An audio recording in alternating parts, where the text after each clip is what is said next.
Alright. Here I'm again. Trying to get Hurler. Hopefully that guy has it.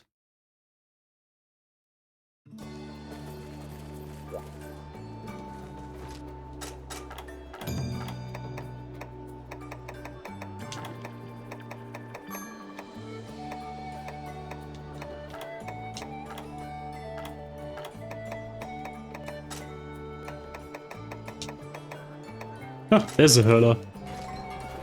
Let's see. I got it. Nice. Bye.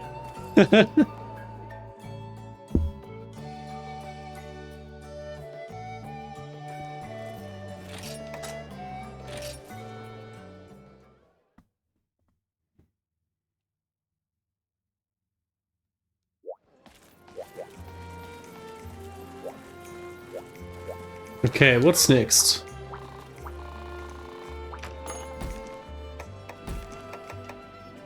Pretty sure I need to do one of the Rathian quests. Just not sure which ones. I think this one. Yeah, that one. So there should also be a Naga.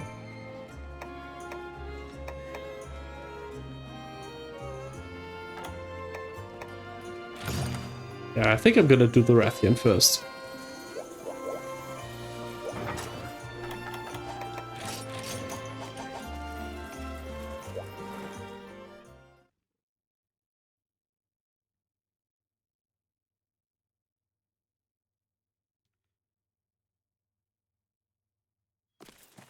Alright.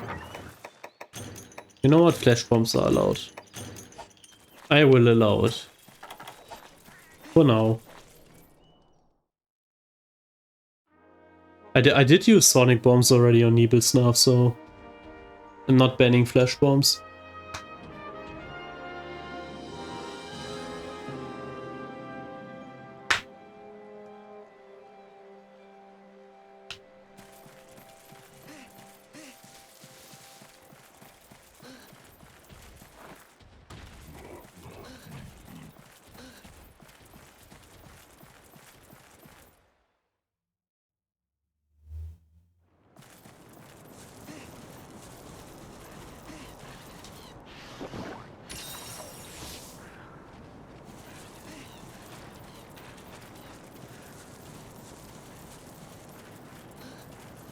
Hopefully she's in the same area as usually.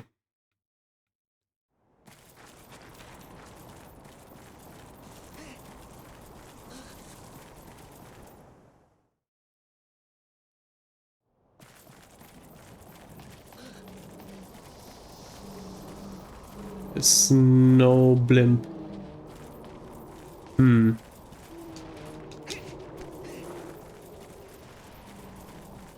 I guess it's not in this quest then. It's actually pretty interesting how that can just not work sometimes. Oh well.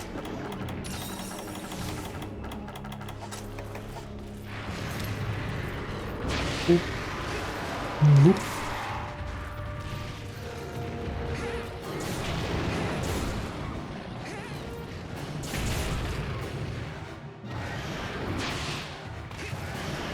Oop.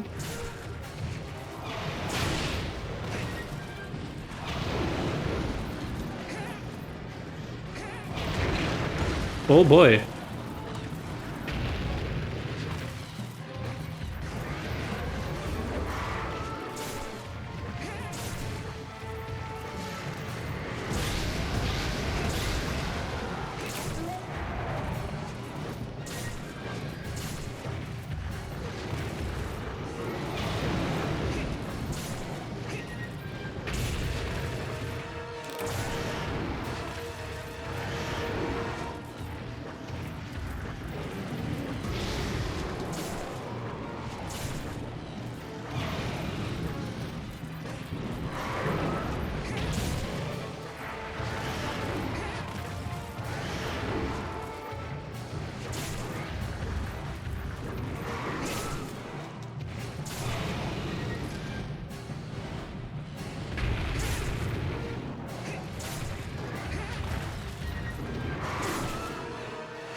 Got him.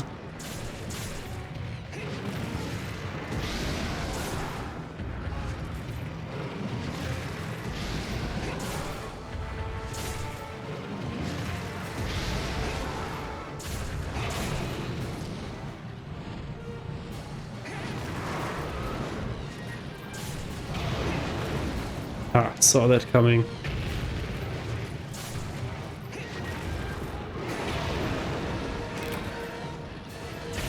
Already?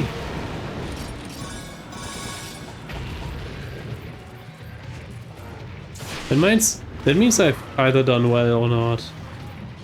Or I got unlucky. I think I'm hitting quite a lot, but... Ooh.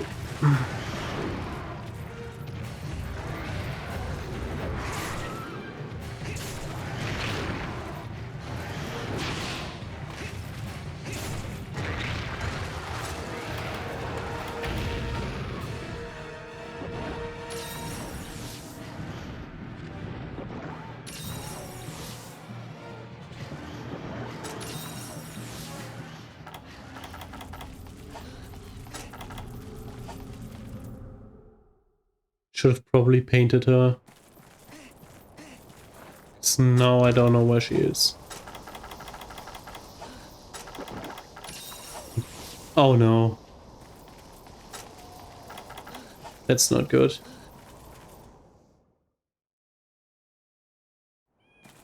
I was hoping for 10 or 3.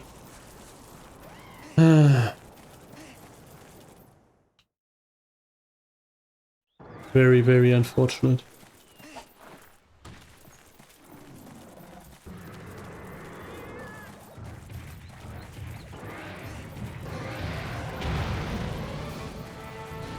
There's not much room to navigate here. Oh.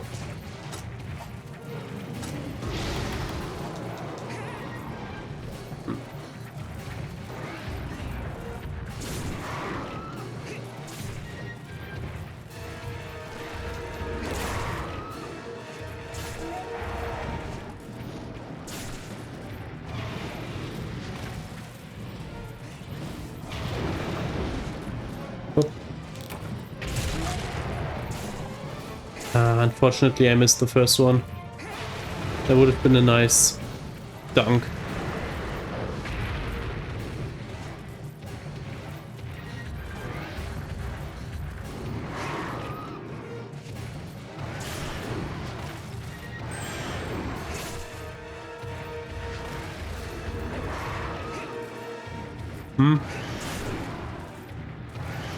I want your tail.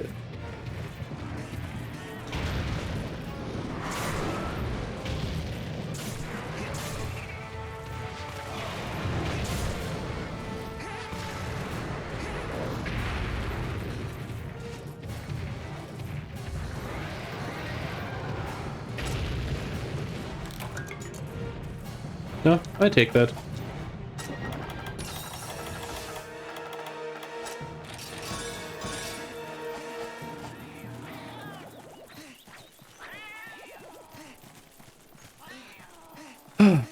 Thankfully she moved to a more spacious area.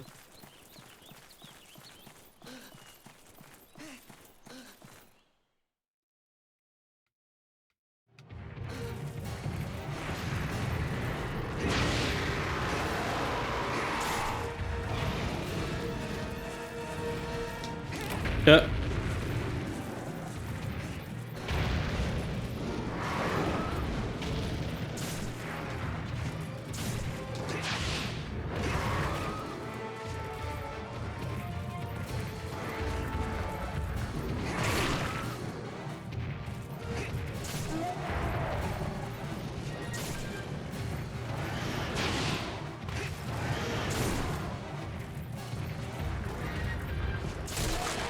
There we go.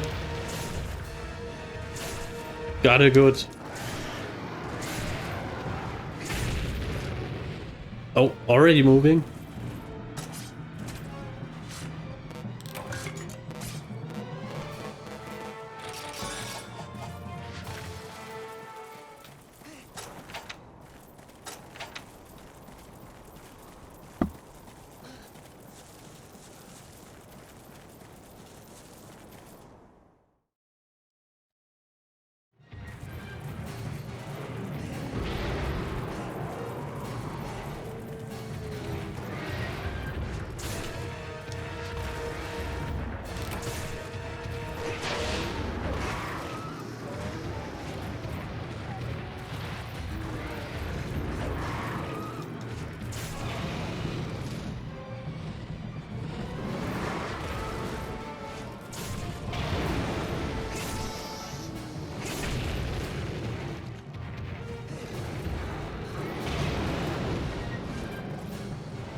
Come on. Give me a cool dunk.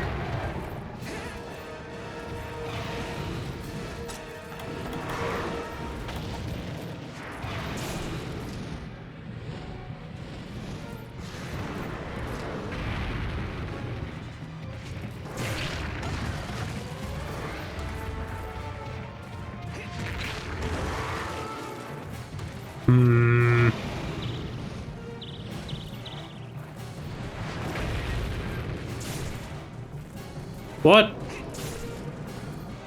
What are you doing?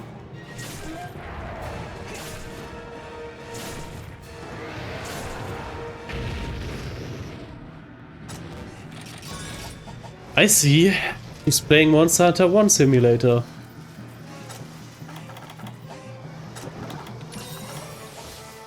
Just switching back and forth between area 9 and 4. I see how that is.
This area is so annoying.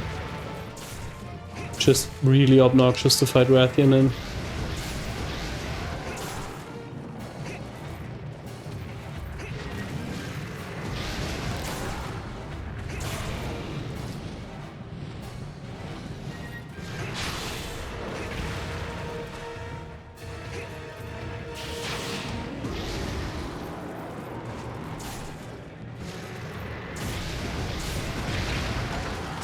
Ugh.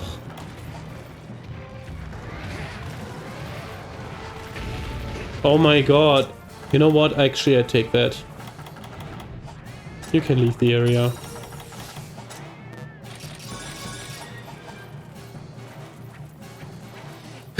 Just wish you didn't come here in the first place.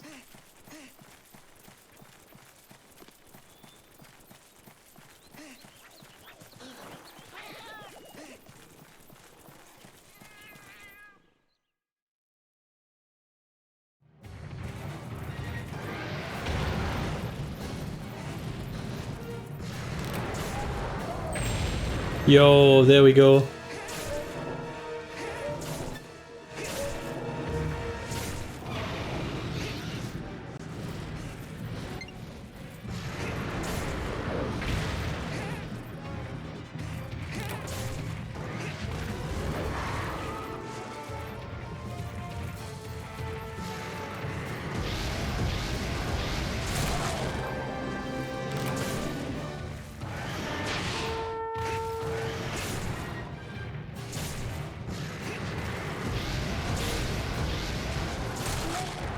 All breaks. Let's go. And limping.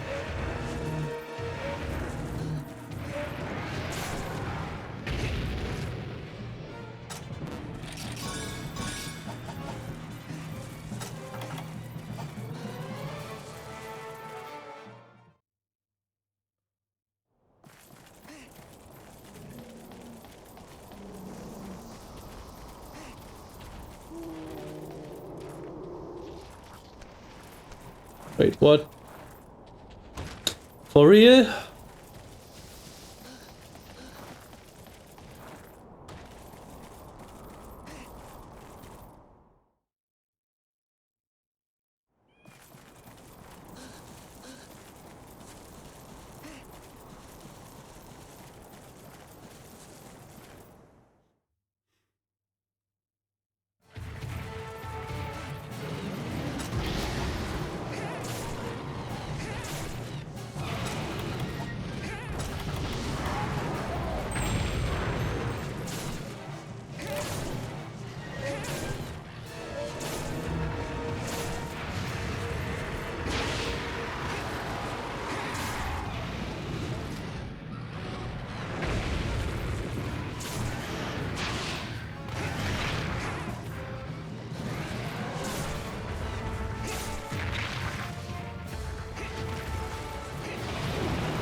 Best flash.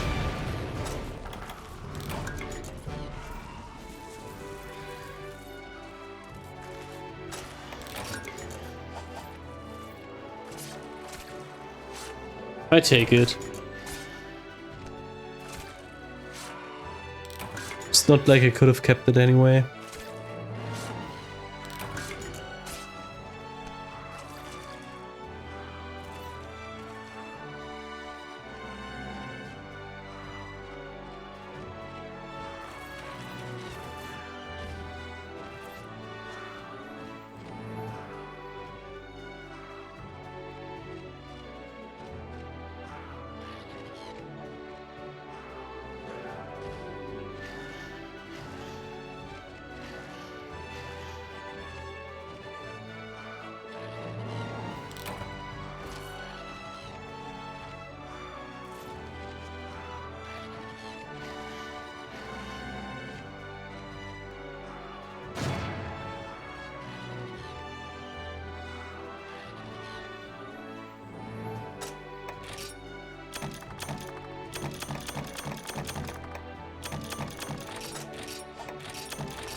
Now, on to my next online victims.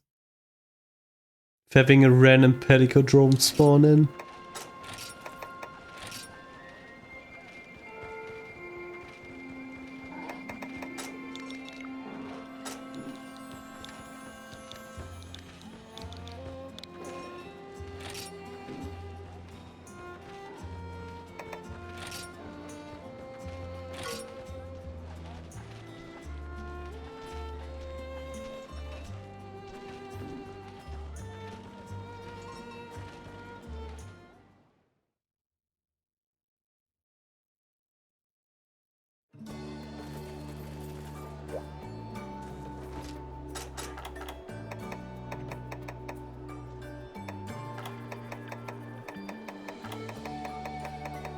Why does no one have this attack up near?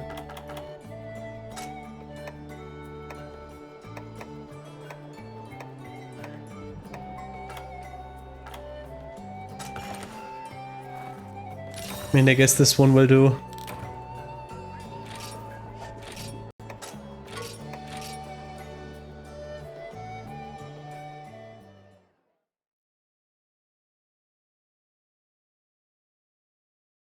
As long as I have hurler.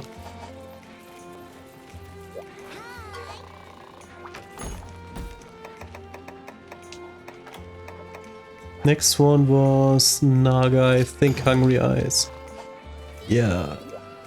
Okay.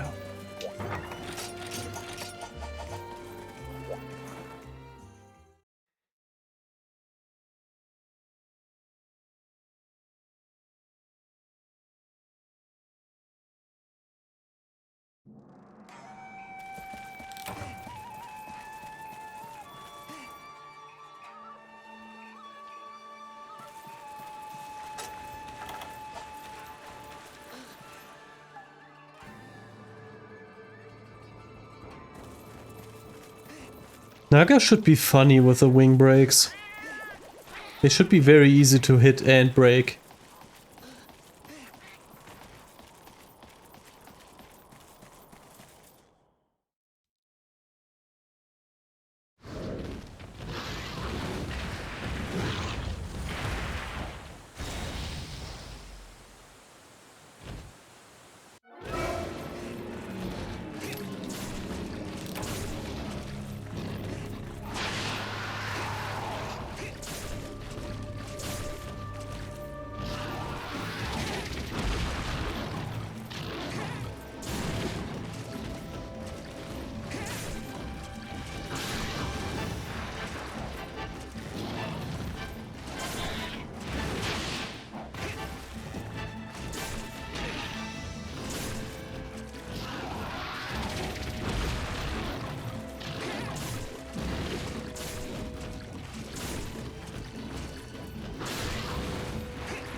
Oh wow.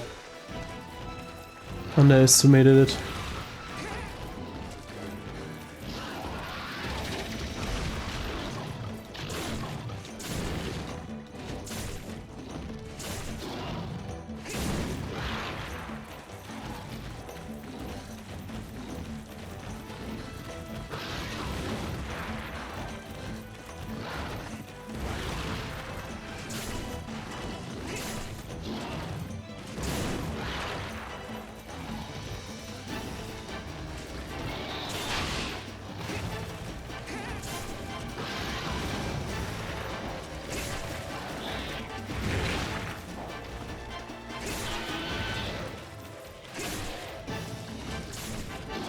Ah, come on. Give me the wing break.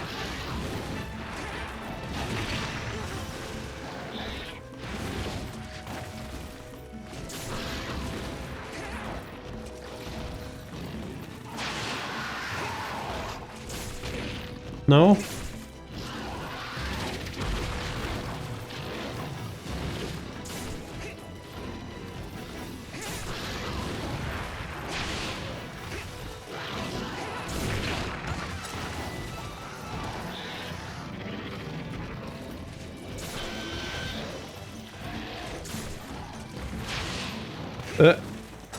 Why do these monsters always leave so fast?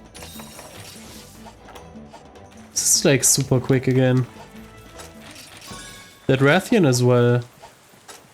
Oh, I get good boomerang RNG.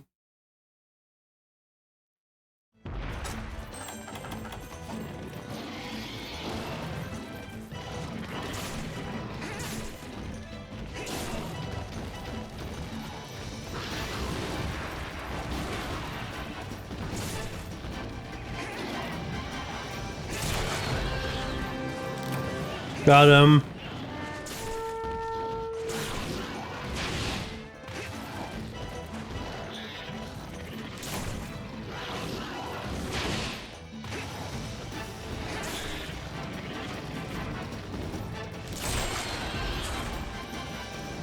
The double break.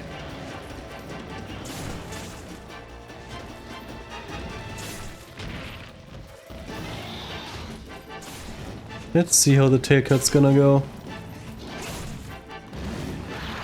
Oh, I could ignore it. I don't think I need it for anything. Actually.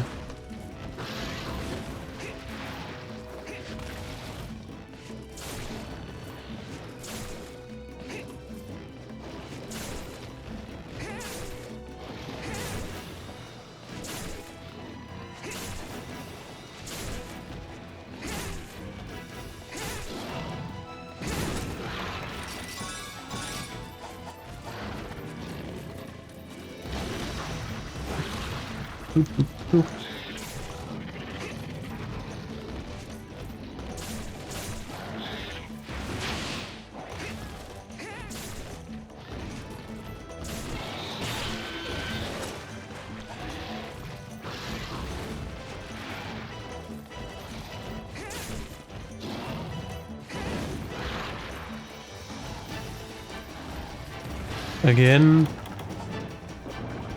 Bruh.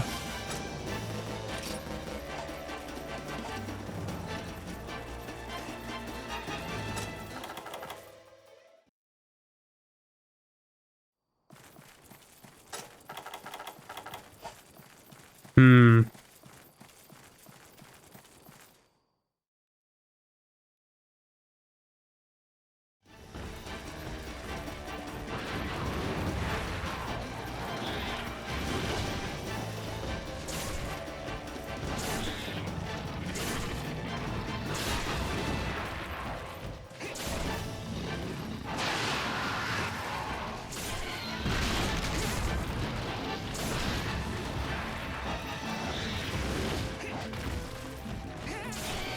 Weird.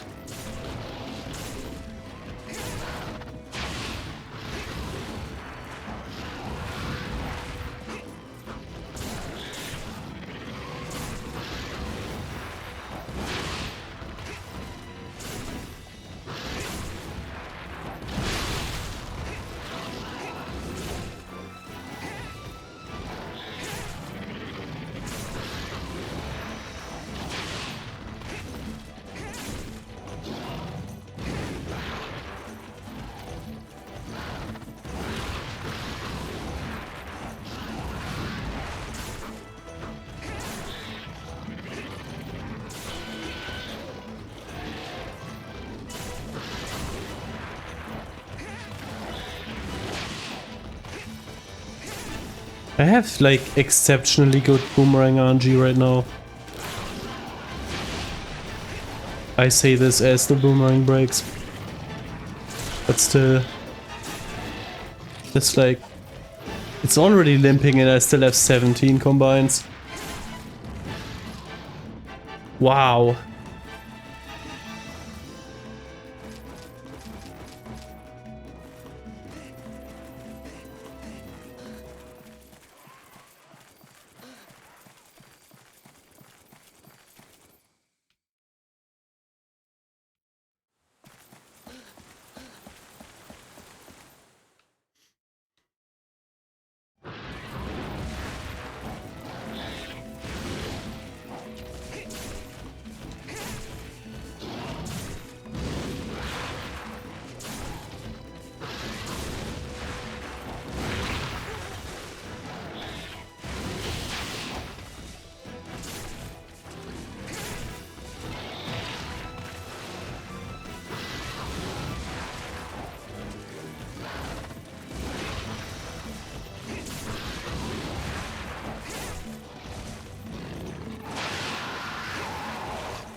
Wow, sub 10.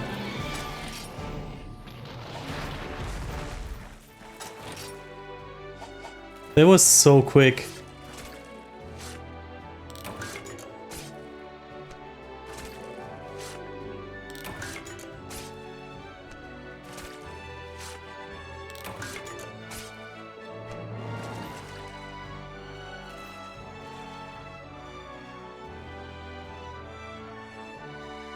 Waffnager Kuga.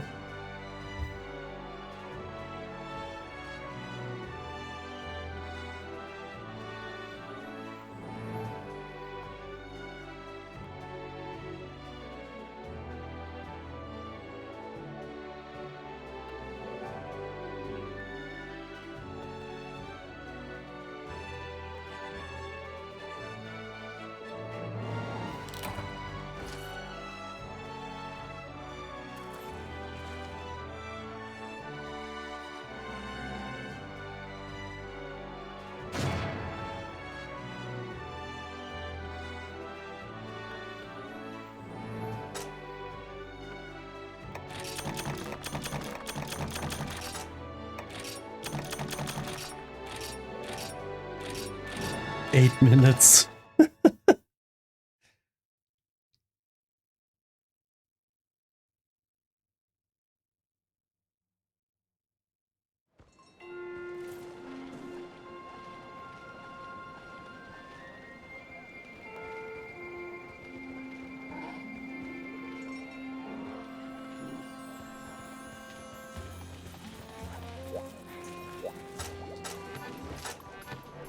Brigitte Höller.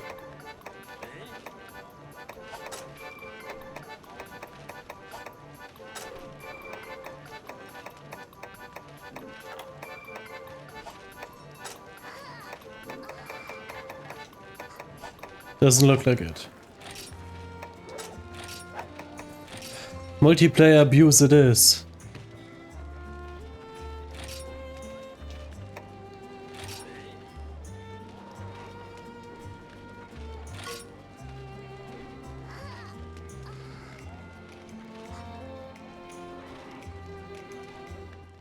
It says free help, but does free help also mean free help with my meals? I think that qualifies, right?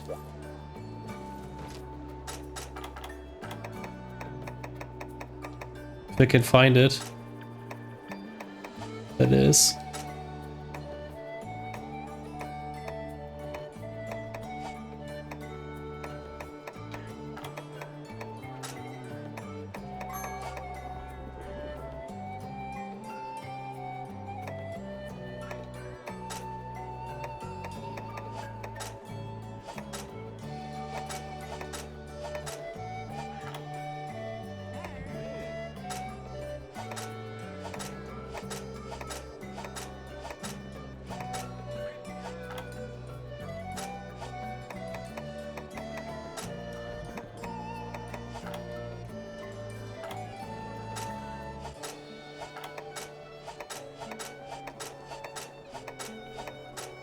Oh! What is that? Attack up large?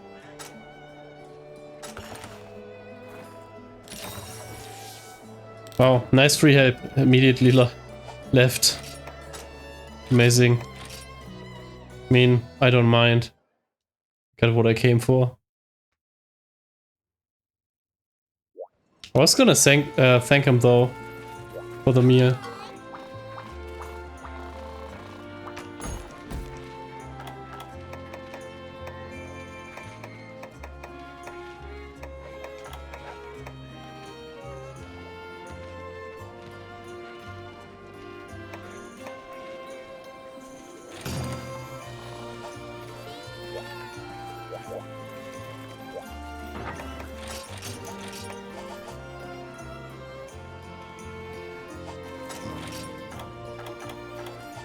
I'm doing single player right now. But if you want to join, we could do early high rank sometime. But right now I'm trying to clear 4-star.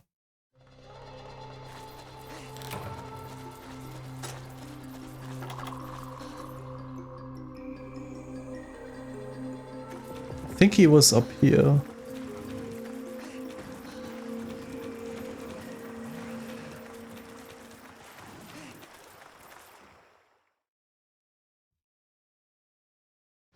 Yeah, right.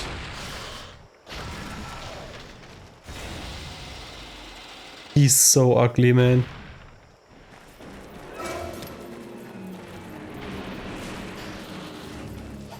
Hopefully this goes by as smoothly as the online one. Because that one was really easy. I mean, it might. He has like really bad hit zones.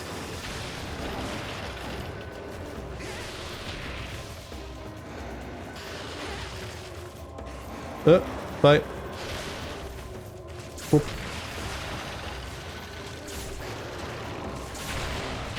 The classic move, chip damage.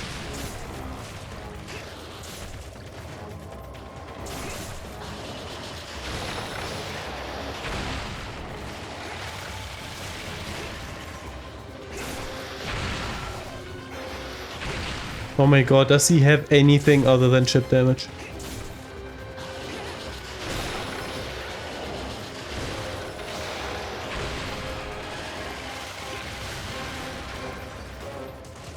Come on. Here's the first break.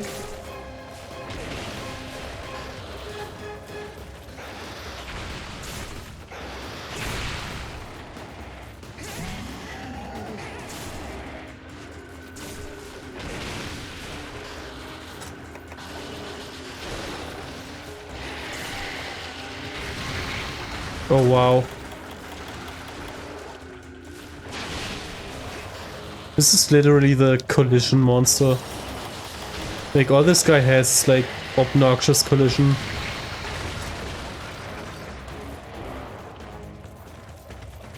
Like it's not a difficult or like really threatening monster, it's just really, really annoying to deal with.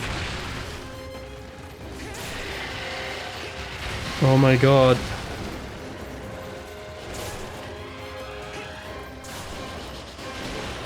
Oh my god.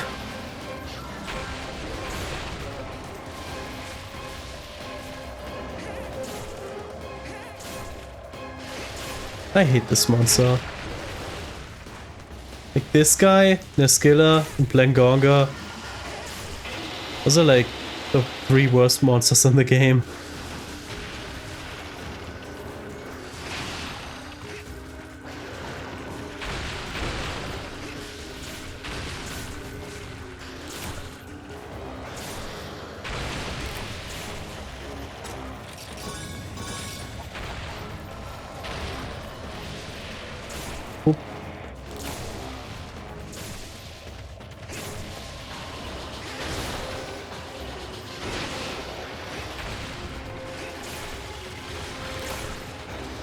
Oop.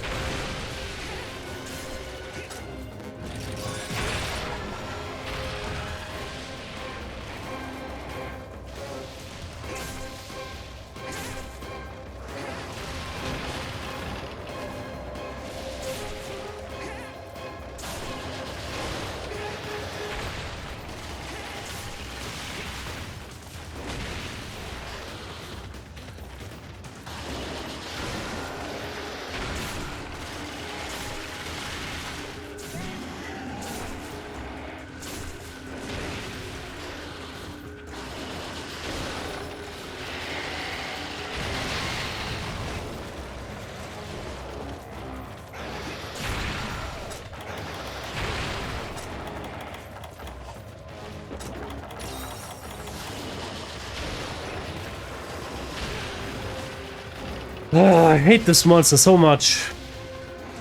It's literally everything that's like threatening about him is like chip damage. That's all. It's just chip damage. No, Feline Hurler is like HR7.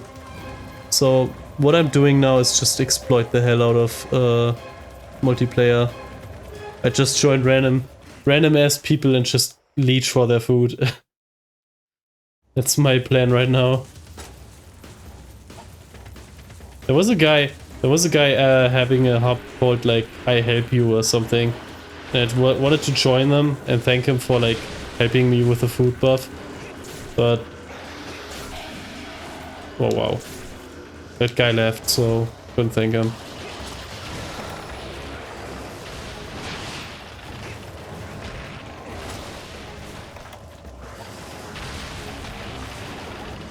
Oh my god, this monster's so annoying.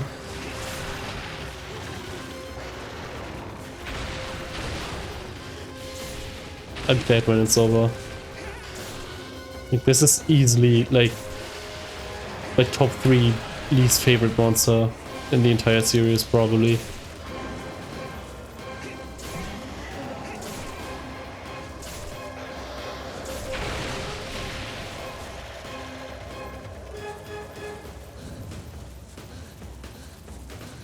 And the monsters do like moving a lot today. The Naga and the Rathian also switched areas more than 4 times. Within 10 minutes.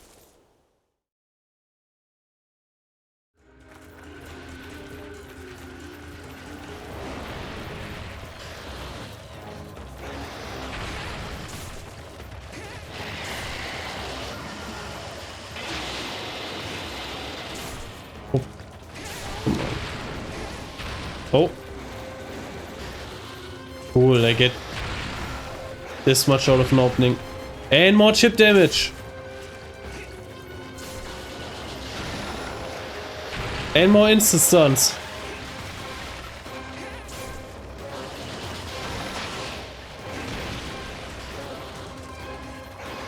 Oh my god. This monster sucks so much. Just everything this guy does is instant and moves you around and like does chip damage. Like just his moving.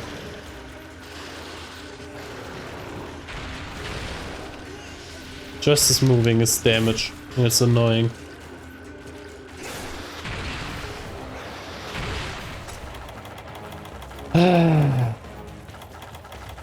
They already used both of them.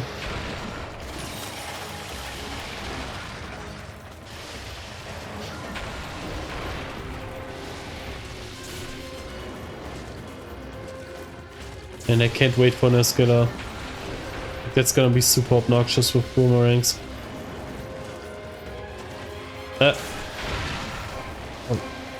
Looks hungry. Doesn't stop him from tripping me though.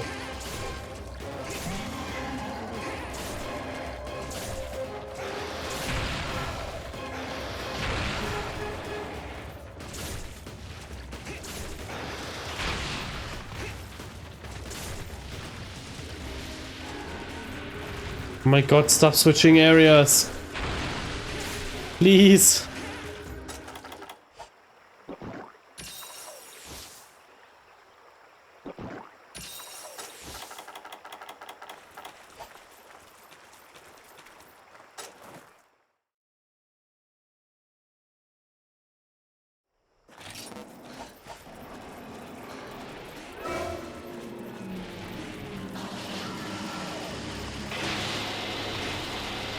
Cool.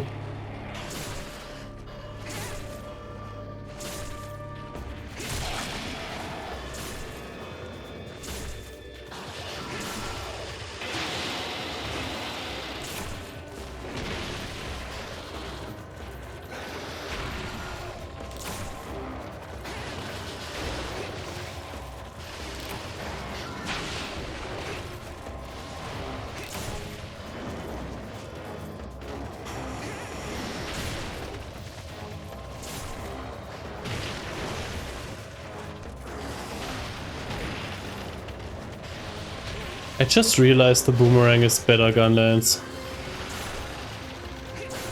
With the gun lance shell in low rank, you're gonna do pretty similar damage to this. Minus the mobility in range though.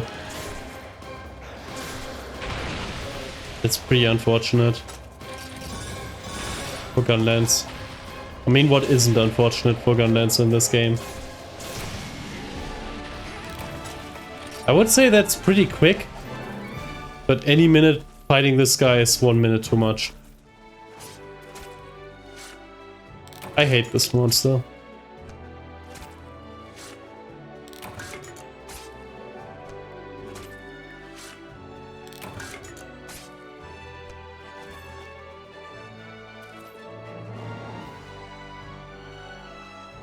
Wait, isn't there like this barrel thing in this area? Was it area 1? I think it was area 1.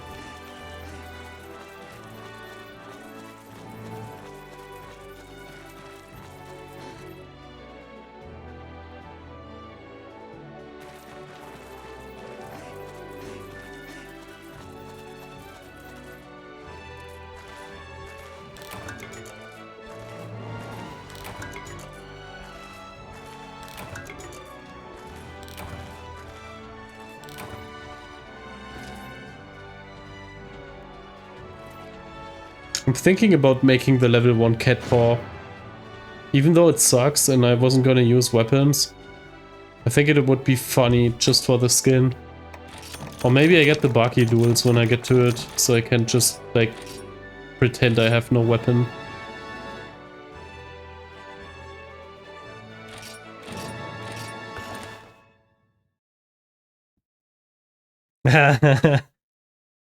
I see.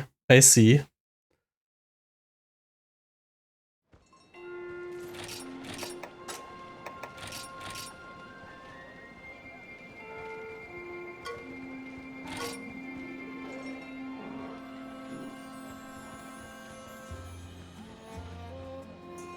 Only got 1 capture quest.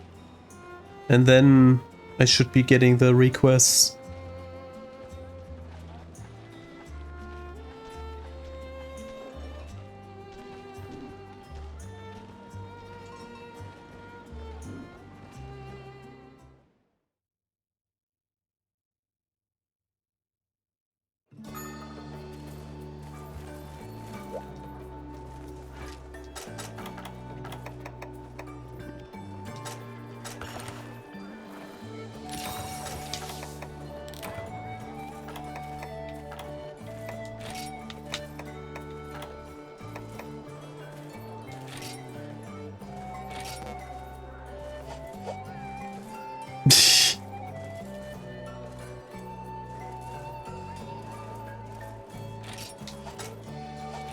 Alright, now let's beat up a crab.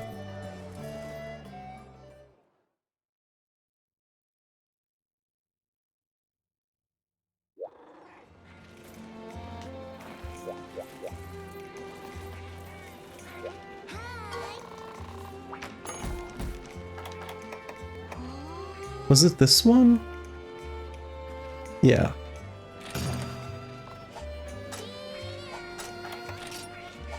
Unfortunately, I'm gonna have to leave this one alive. And I suspect it's gonna be pretty annoying to deal with. I do not have tranks. You know what, I'm gonna keep them.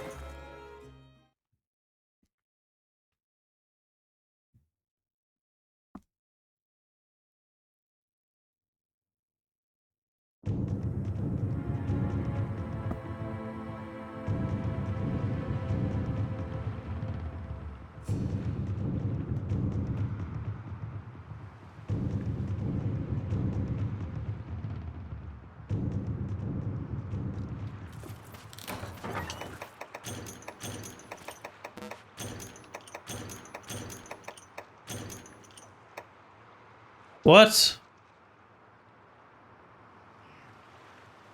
Oh, he's water blight. I see.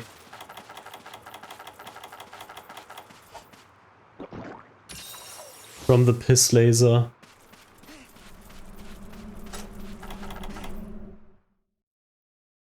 Interesting that they give you a null berry just for like 2 attacks that could possibly cause it.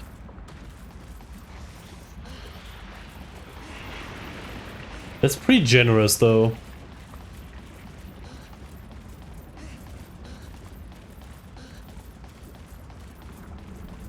Like just giving something for the blight. That's actually pretty cool.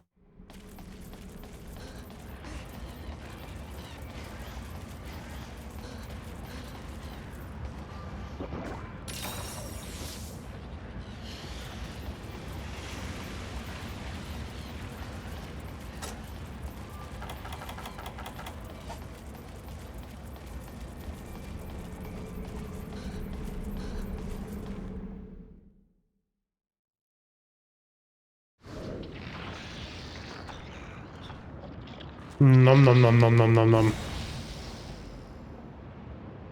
I'm going to interrupt your meal.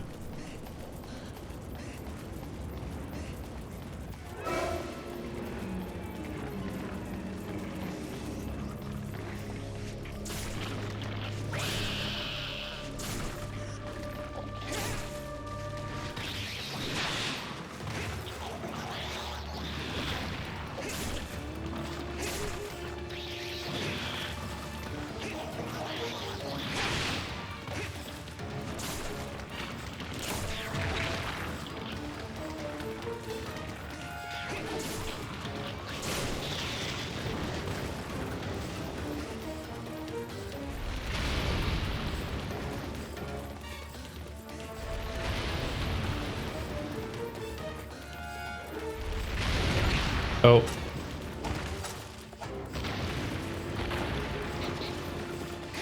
It doesn't do that much damage though.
I think with the bleed damage, I think it's funny how they took one of the most annoying monsters from the old gen, games.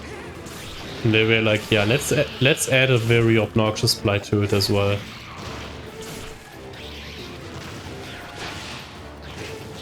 I mean, not that it matters, because he's very easy in Gen 4, but I think it's kind of funny. Just a little bit.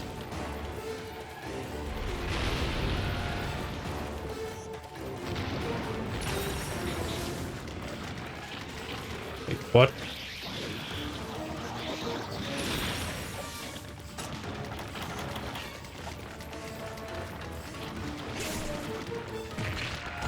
What? Average crab behavior?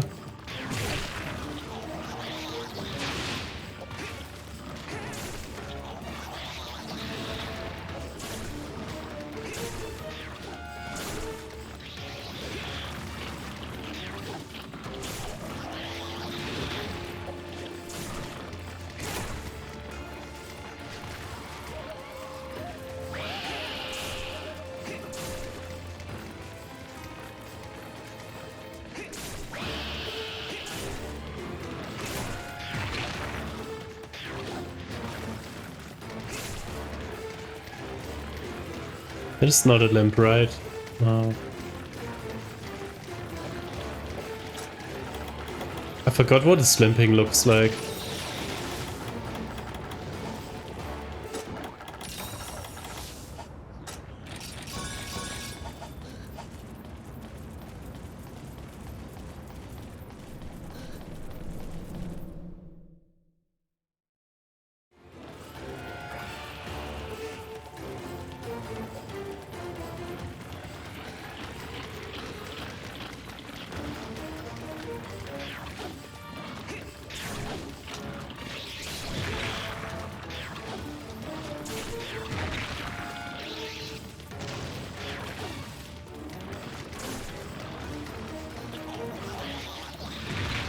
What? Most accurate Freedom United books.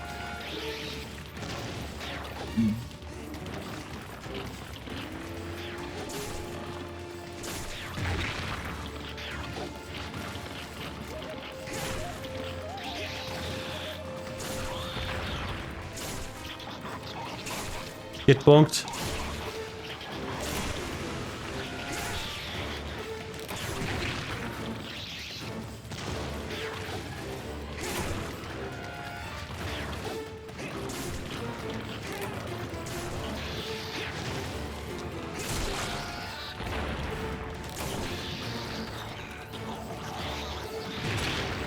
Bruh.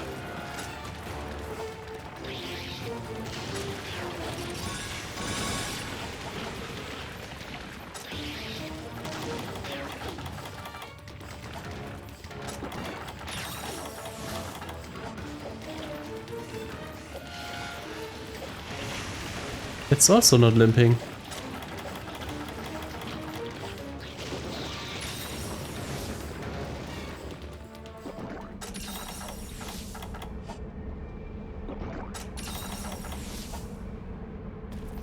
Guess it's gonna be getting a new shell, or maybe a skull. A shell by the looks of it. Oh, we got the spiral one, the conch shell. Nice.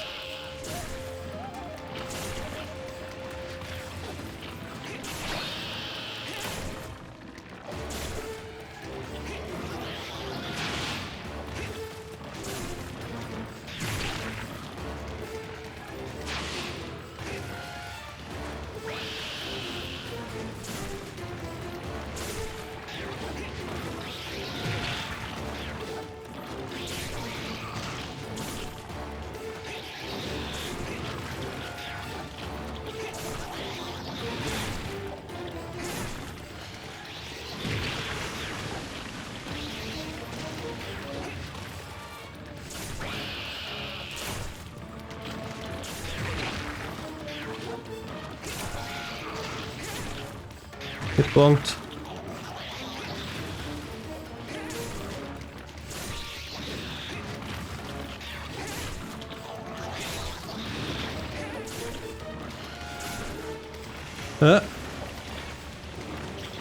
That is limping.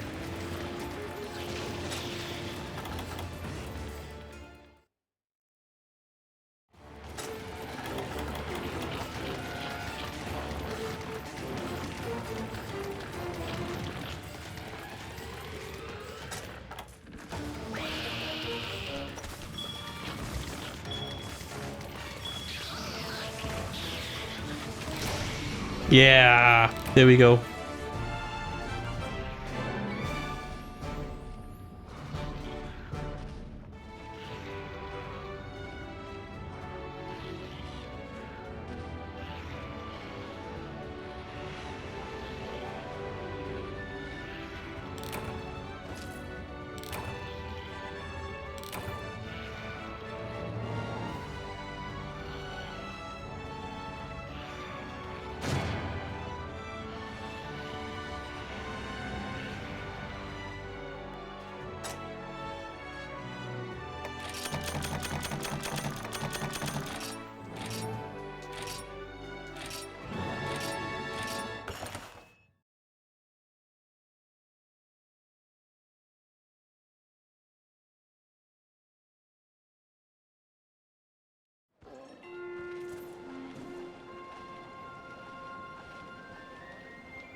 Oh, I already get the urgent.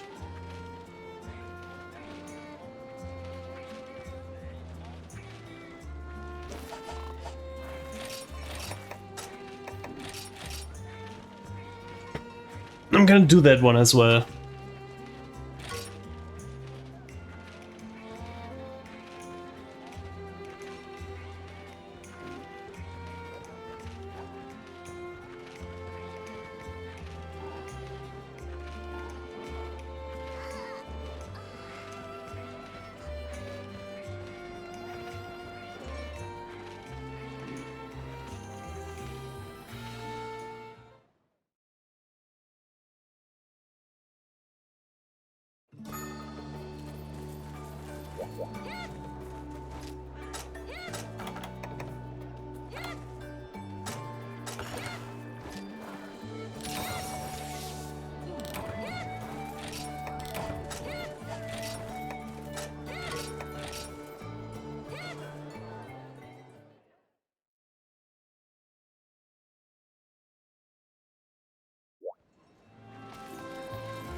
Bruh.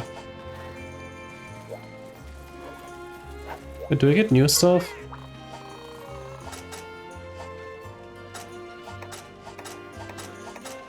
Doesn't look like it. No.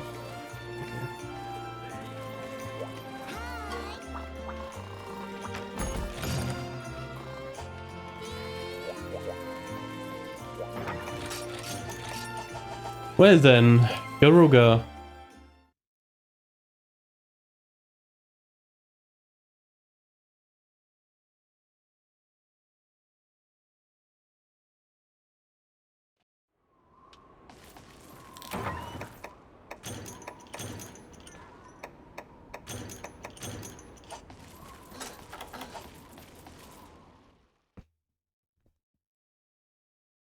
Where does he spawn again?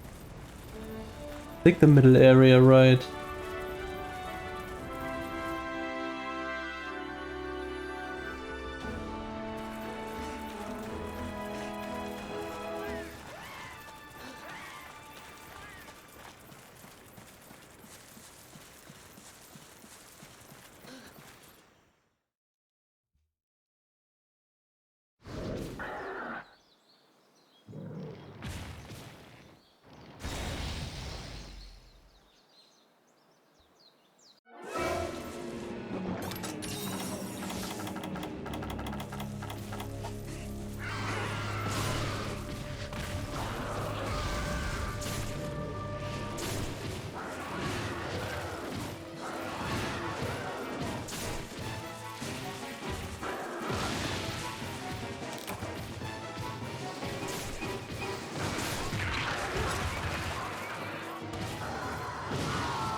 Hmm.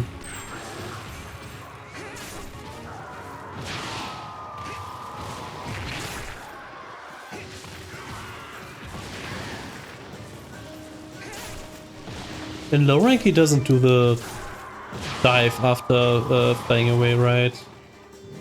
Or does he only do it if he's enraged?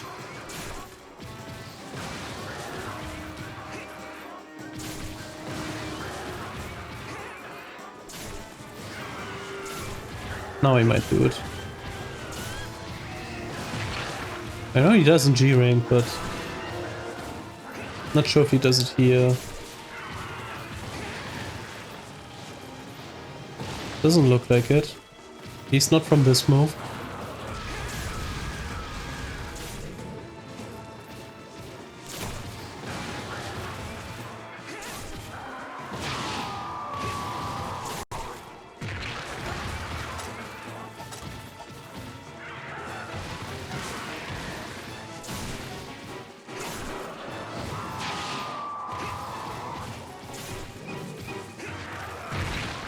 Ah.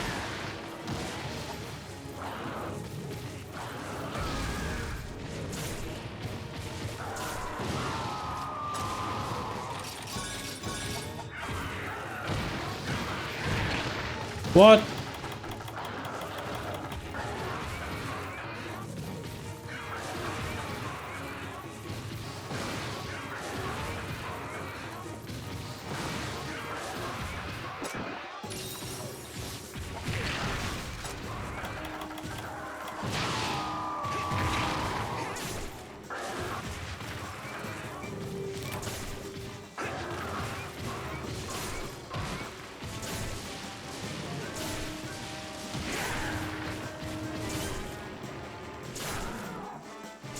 Already exhausted.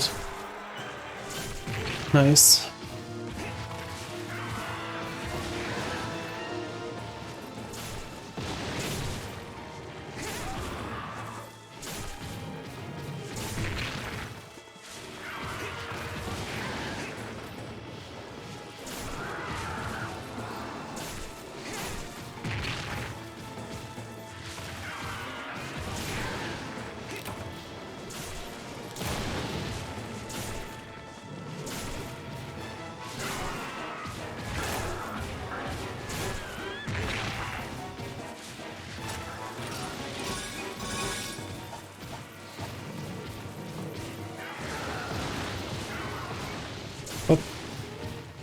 Doesn't seem to want to trip over though. Ah! Get baited by this every time.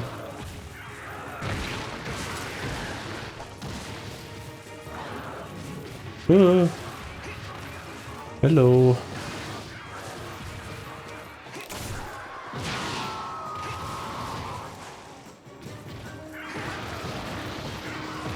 Whoa.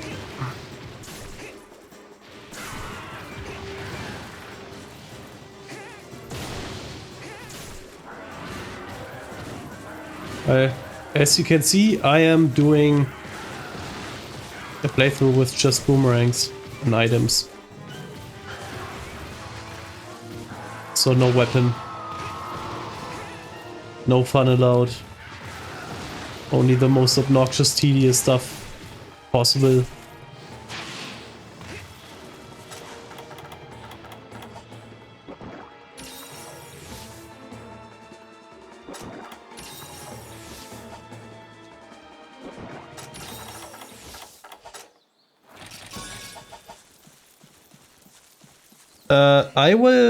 I will definitely take this to Mantis.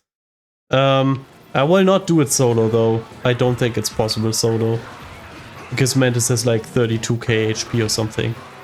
So she's literally tankier than a Fit Herders. I'm not gonna be able to do that solo. But I will do that with like other players that also are restricted to just using items. And I will also do Village until Belt Strikes. For now. Maybe I do a Deviant later, but I'm gonna decide that when I get there. And I will, for now, ban large barrel bombs, because it would be too easy for low rank. Which is why I'm using only the boomerang. But starting in high rank Village and G rank hub probably, because like from the looks of it, the regular hub is too easy with 3 players, but G rank and high rank Village definitely I will be using bombs, because otherwise I do not think I can clear it. They only, right now in Village they do like 14 damage or something, or like 12 damage, but in G rank they're gonna do a lot less due to the quest mode, so it's gonna be pretty restricting. So bombs are gonna have to do.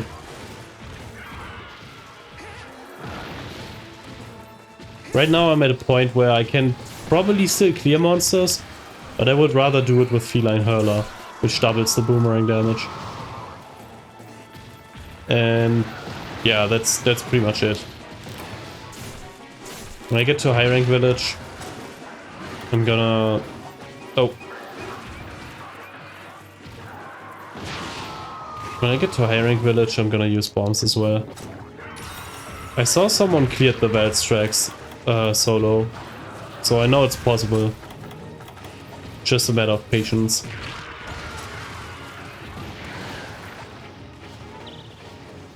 The patience isn't even that insane, honestly. I'm gonna be real, I'm surprised how like easy some of the monsters are. You're gonna notice this guy is gonna die in like less than 15 minutes, which is slow but not like super slow. Like this is like a regular time for someone who's like not good at the game yet.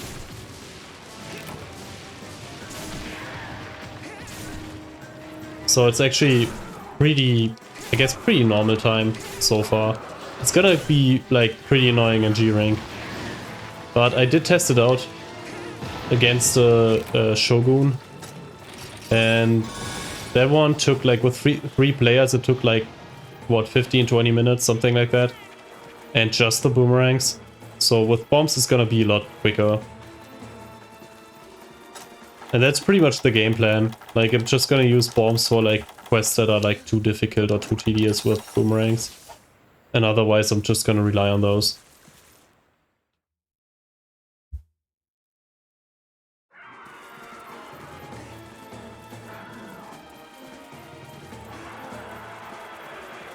And I think it's pretty funny. Like, genuinely, I think it's very funny how monsters die in like 10 minutes to boomerang only. But they're probably gonna take longer from now because I'm advancing in the game. But like so far most of the monsters, if I get Feline Hurler, died in like 10 minutes.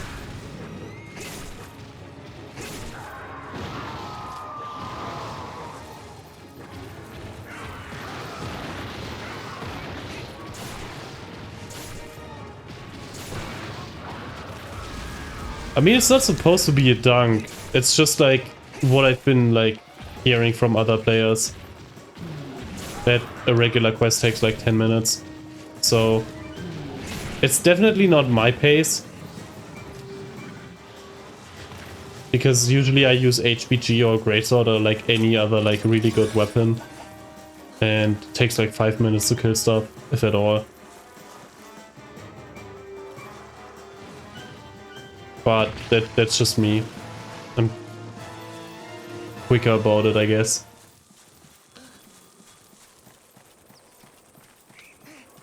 I mean, yeah, I guess so. Yeah, kicks do less damage than boomerangs, so they take longer. Wait, where did he go? Oh, guess I took the wrong exit. And also the 3 ultimate monsters sometimes have more health, especially in village. Kind of depends on the quest though. In G rank definitely not, but in low rank they do.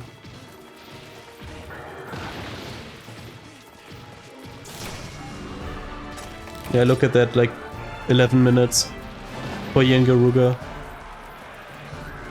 I can definitely imagine someone struggling with the game or like just getting into it taking a lot longer.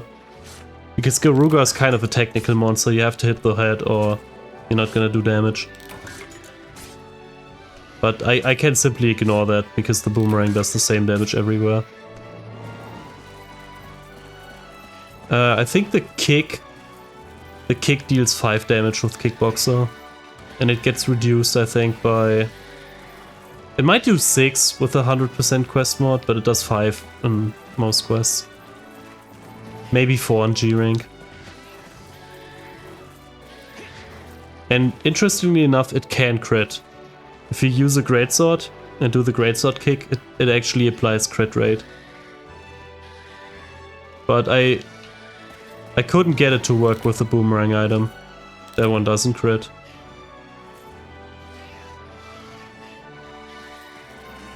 I kinda wish it did, because then I could make like a funny crit build.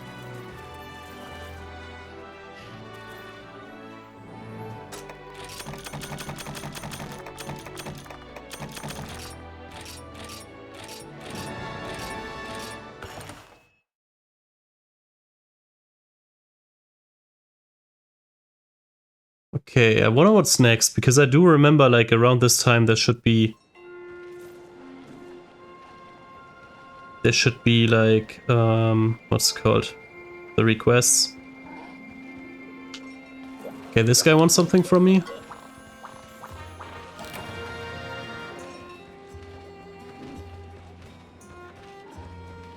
Did you start with Gen? Because depending on the game, it's actually like way different with the quest times. If you started with like Monster Hunter Freedom Unite or Monster Hunter G or Freedom 1 or something, that's actually not that different. Like Freedom Unite Kutku takes longer than Kutku in Gen. Yeah, Freedom Unite Kutku like takes me like what, 10 minutes with a rank appropriate weapon. So definitely longer than here, because like Kutku in low rank, I think with a greatsword, if I used Valor, he would die in like 4 or 5 minutes most.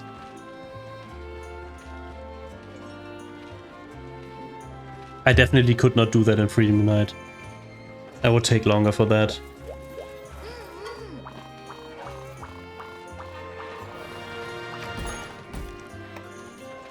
Okay, what's my... Okay, that's 3 Nibelsnuff. Okay, I get the Fated 4, well, not all of them. I have the Laggy, I have the Rathalos, this one, and here again.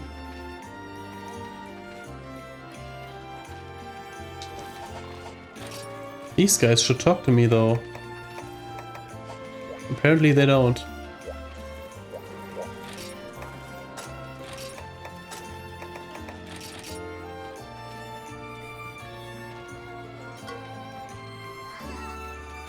Generations is actually really generous with monster HP. Like, they don't increase by that much. Even in the hub.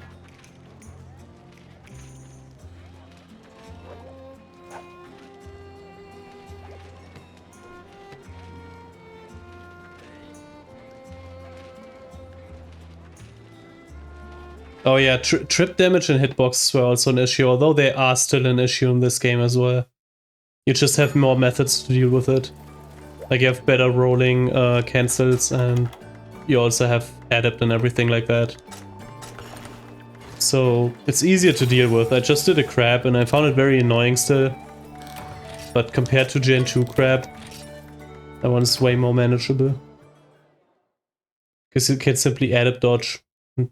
The chip damage is not very much. You can just tank through a lot of stuff.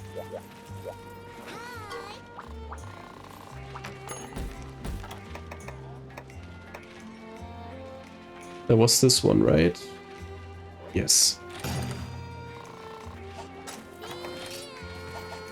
And yeah, but like the monster HP play a role as well. I looked them up, like just for like some comparison.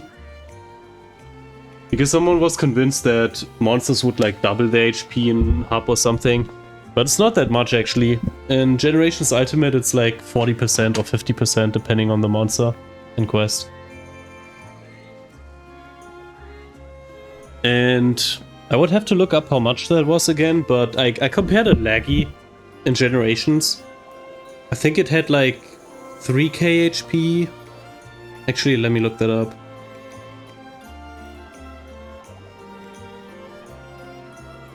Laggy. How much HP does this guy have? Yeah, the village one has like 2.3k HP. And I think the one in Tri had like 3000 or 3.5k. So it had a lot more, and it also has worse hit zones. Because the one in Tri doesn't have the head weak spot for Blade Masters. And the hub one in this game has like 3.5 or something, or like 3.2. It was like 40% more, but the one in Tri has like double the HP. Like just straight up twice as much. So it does kind of depend on the game. I definitely wouldn't do the boomerang thing and Tri, because it's just way too annoying to get the hurler skill and the monsters have more HP.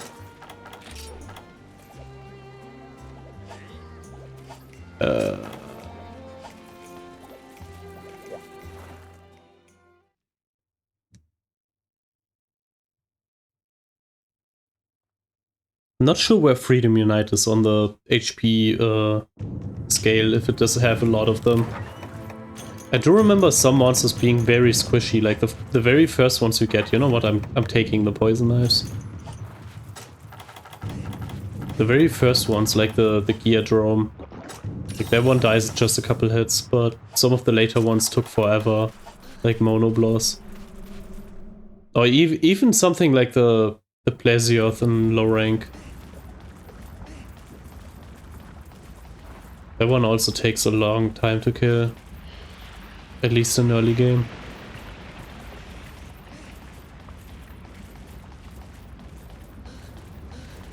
In this game it's very funny though, if you encounter the Plesioth, like you just need a Pierce Bowgun, and then he just dies. Just dies instantly. It doesn't even take 3 minutes, he just explodes. It's very funny.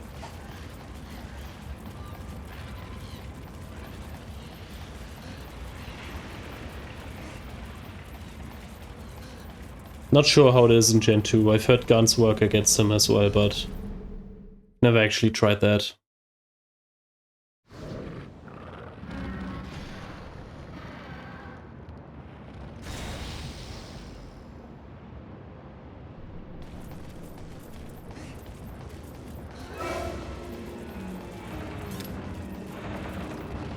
Boop. Boop. Boop. Poisoned, and those for damage. Well, yeah, I suspect it's not as easy as in GU. Blasiot in GU is like, it couldn't be easier. Like, especially if you have Veda HPG, like, he literally doesn't move. He just staggers the entire hunt.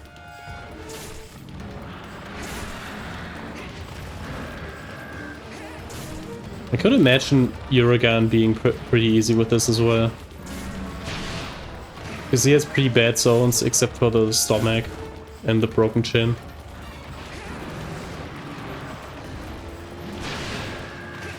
So maybe he goes down quickly.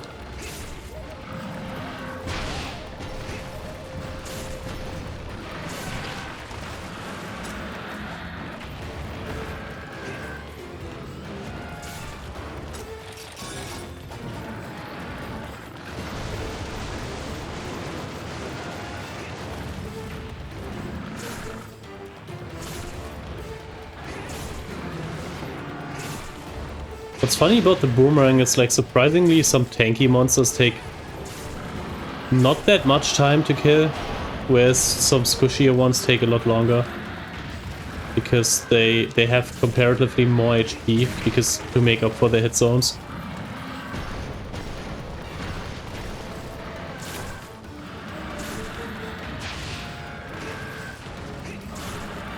Ooh. I think it was Rathian. I forgot if it was in GU or a different game, but she has the same HP as a Rathalos. The only difference between them is that Rathalos has worse hit zones in terms of tankiness, and he moves around more, so that's why he takes like twice as long to kill a lot of the time.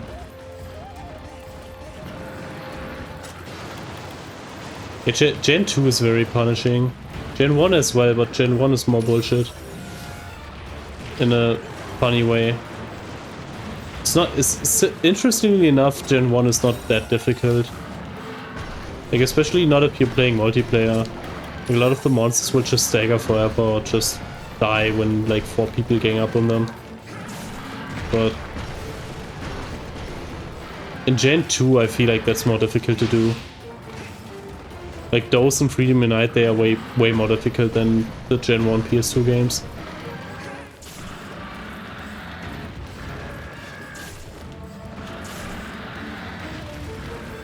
Oh yeah, the insta charge the insta charges, they aren't like bad to deal with in general, but in Gen 1 they are really annoying because not only do they have like a higher range trigger, so like you can stand on the side of the monster and they will still trigger for some reason, but also they will just like have way higher hitboxes.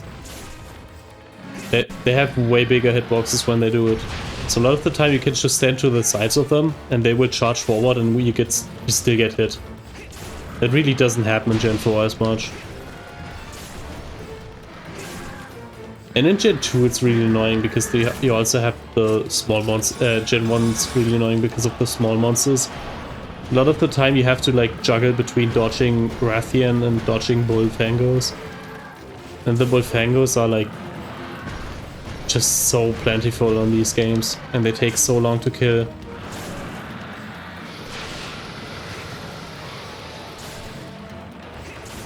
Yeah, the small monsters in Gen 1 are just something else.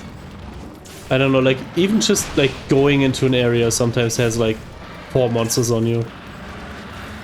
Like you go to the swamp in Gen 1 and you leave the camp and immediately 4 Bullfangos will look at you.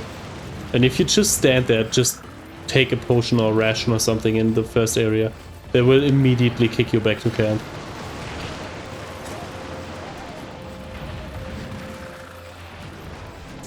The infinite spawn depends on the area, not the game really. They sometimes infinite spawn in later games as well, although they cap at like 2 or 3 of them at the same time. Whereas in Gen 1 they sometimes had like 7 of them in one area.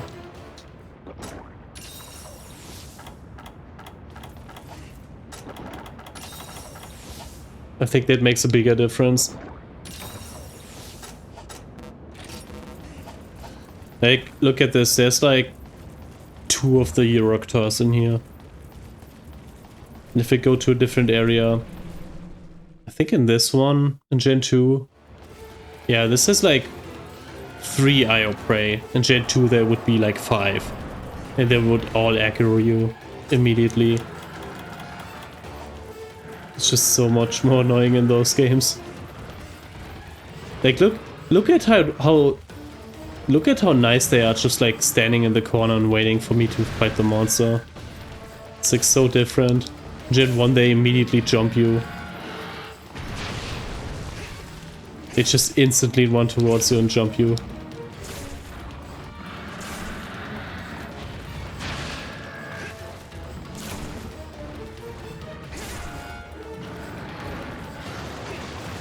Look at that, they're just chilling. They're just vibing.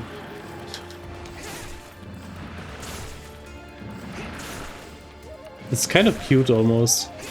Although I don't want to enter their radius, I don't actually want to aggro them. Oh.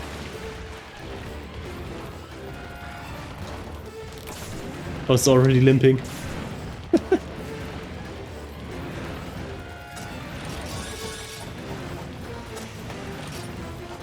Oh yeah, that's gonna be pretty quick for you again.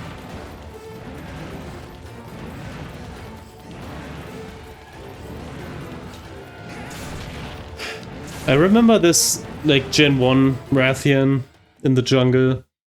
And she would just be in an area with, like, 6 IO Prey.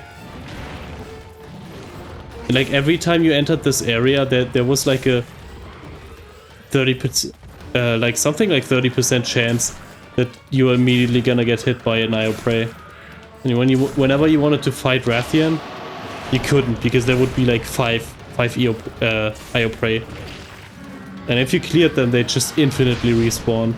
There's just nothing you could do about it. It was so annoying. And it was her sleeping area as well. She would just like chill next to the IO Prey.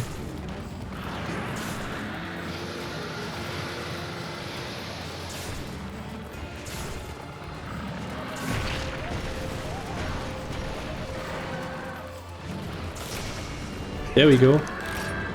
That was quick.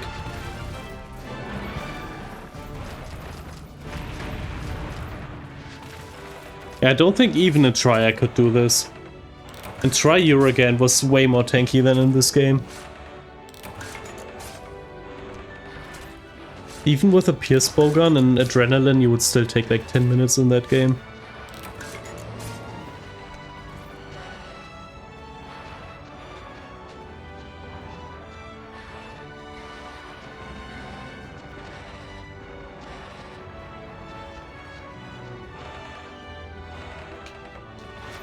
But this is no Pierce Bowgun.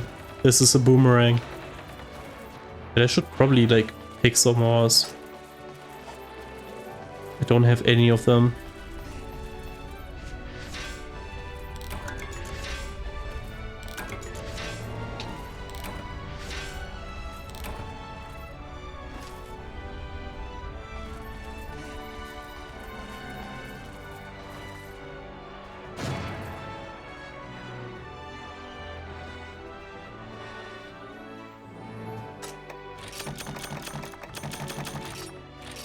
Really bad rewards. Not that I need them anyway.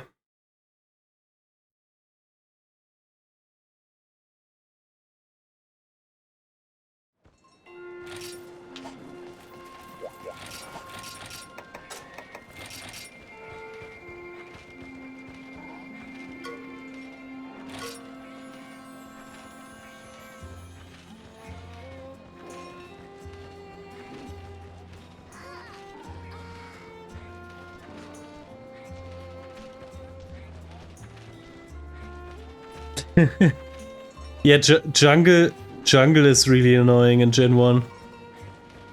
Especially if the quest decides to spawn Gen Prey or something. Or Io Prey. And that middle area had like 4 Bullfangos.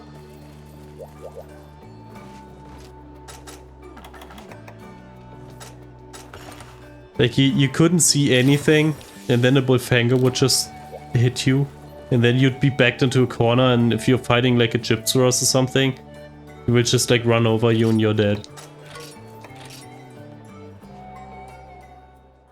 A lot of the time you could literally not do anything. And also very funny, the Gendrome in that game, his instant bite attack that you cannot see coming because he like instantly casts it. Like that one eats like 2/3 of your health for some reason. It's like the most damaging attack in this entire kit. Which is really funny. Like it just instantly deletes your health bar for some reason. I was really shocked to see that. Like, I was just chilling at like 70% HP. And I was just trying to hit him and he just instantly one-shot me.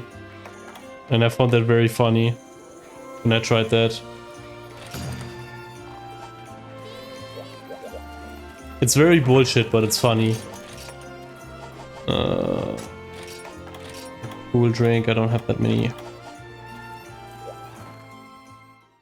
Should be enough though.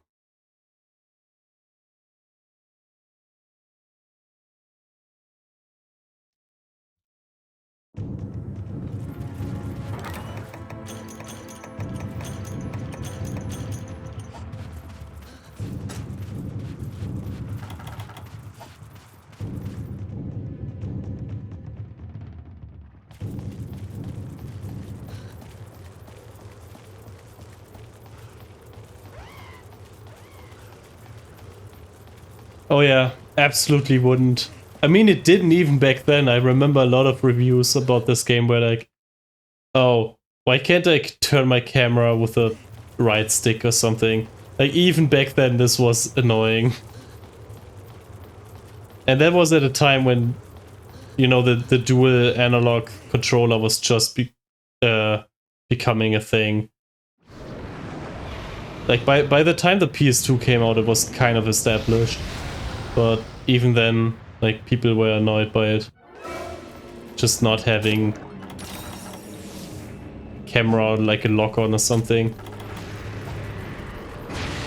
Which was really very funny too, because I remember debates where people were like, oh yeah, does Monster Hunter need a lock-on? And people were like, no, it doesn't, because that's for casuals, and this is a hardcore game.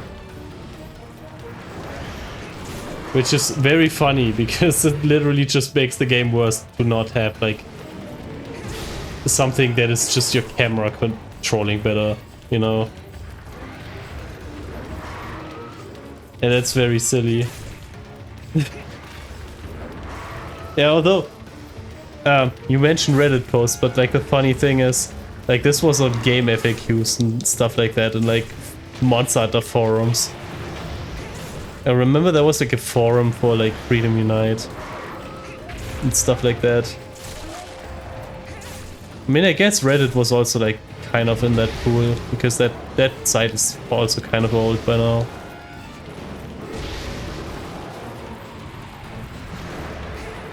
Gotta say, Reddit is kind of funny when it comes to Monster Hunter. Like a lot of the time they have really weird opinions or just complaints about the game in general.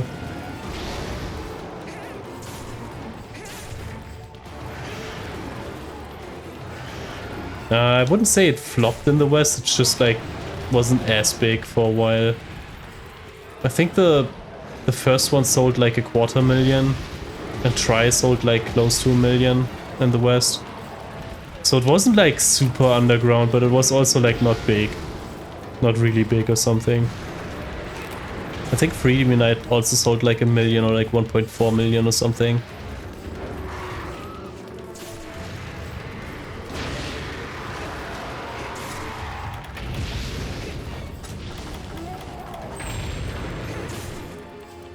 I think that's actually a pretty respectable number for a game. It's like kind of just a cold hit.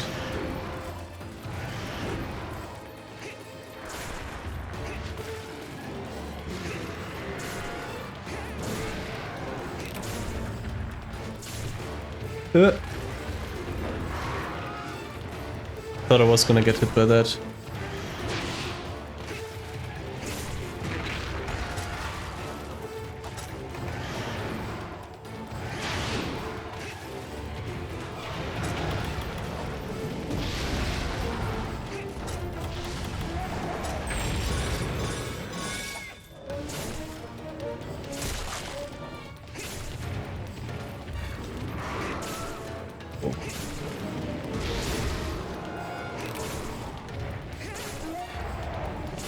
Man, old gen Monster Hunter community was very funny. Was a really weird time. Like nowadays, people still complain about elitism, but like back in PSP days, like it was way worse than now. People would just like they would call you baby for picking OP weapons or something. It was really silly. Like if you complained about like having to use a claw, you were filthy casual. Or if you couldn't like beat Tigrex with an adrenaline set or something, then you wouldn't be like a hardcore gamer or something. It was very, very funny.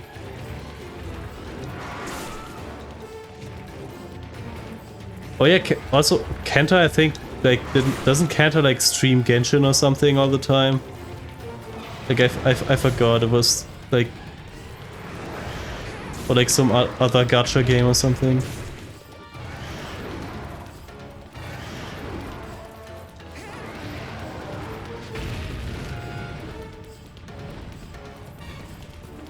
Oh. Where's he going?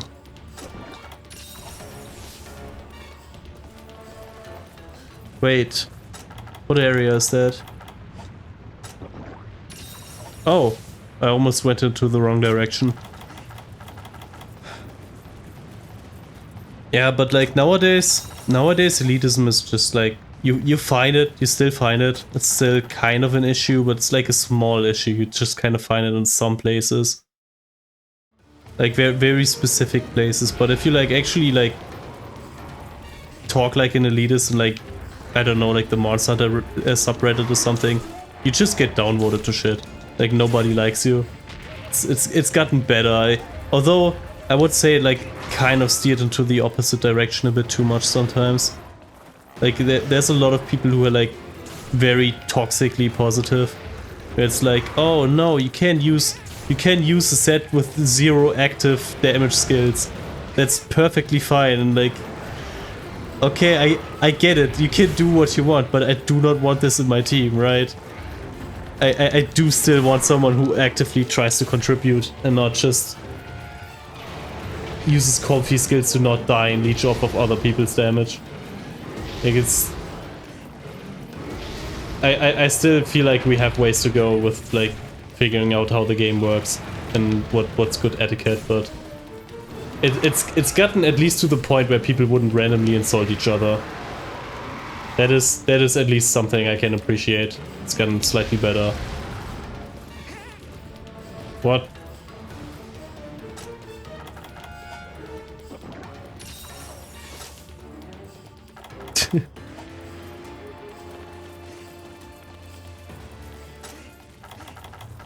I can never figure out like how these work. Which area is that? Is that the donut? I think it's the donut.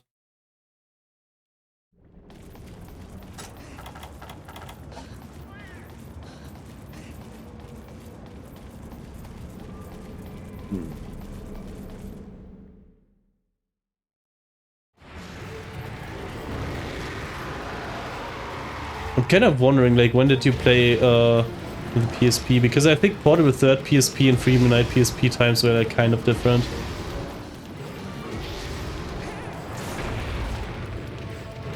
Ooh.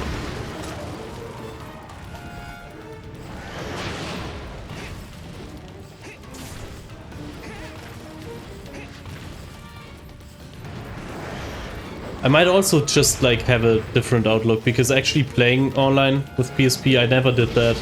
I mostly went by like forum posts and stuff like that when I was looking into stuff. So that might have given me a different impression from how it was in the game. I mean, I guess that's just kind of how it is in the internet, right? On the internet, right? Like, a lot of people will just be like, oh yeah. Like, a lot of people would just be very toxic online when they talk about the game or their experiences, but not in-game. Because they either don't talk, or like, just the very vocal people go to other places to talk about that.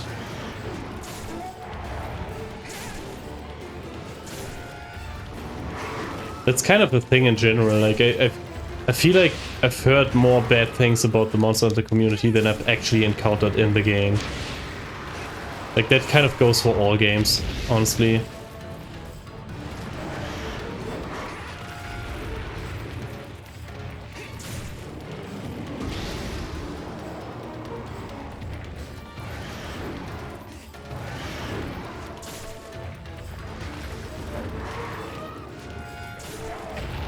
Oh.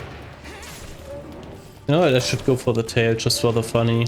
Not sure if I can get it anymore, because I was not hitting it at all a lot. But maybe I can get lucky.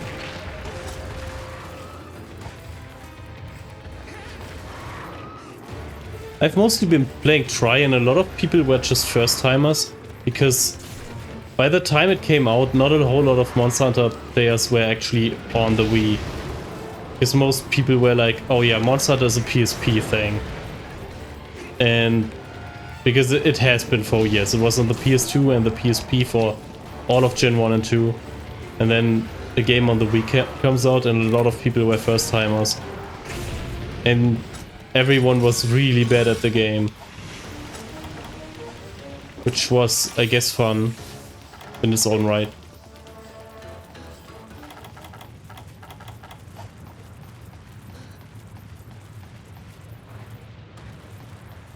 Oh, I remember Frontier on PS Vita was a thing. Like, a lot of people I talked to back when like amino apps was a thing, or like not completely dead. There were a bunch of people in like chat rooms who would play PS Vita Frontier when that was still online. I was thinking about joining, but like I didn't have that many regular players to play with, because of time zones and stuff like that. Because a lot of the people who did play it were like either living in the Philippines or in North America. And I was just here in Europe, having different time zones and a work schedule.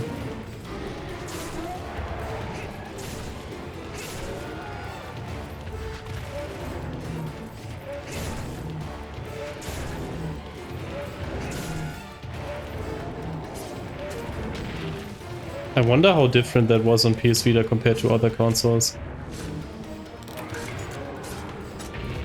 I think it's a 30 FPS game by default, so I couldn't imagine they turned down the frame rate or anything, but they probably had like some drawbacks.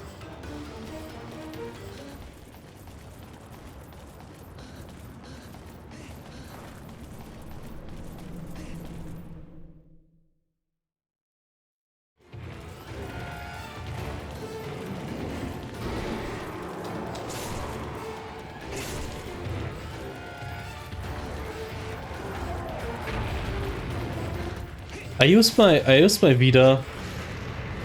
Oh yeah, Discord was also not a thing at the time. It like became a thing around like 2016, 17, when people like actually started using it regularly. But oh, around that time, I used my Vita for Portable Third. I had like an hour of free time like every day, and that's what I used it on for a while. Unfortunately that save card like corrupted for me, and I had to go back to my PSP save for my Hansaverse save.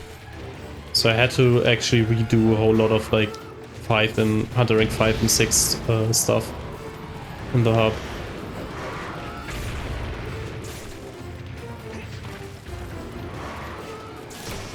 Yep, got him.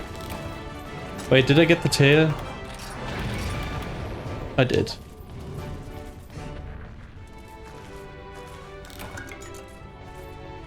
Yep, Portable Third is really tragic because I think it's like one of the strongest games they've ever made.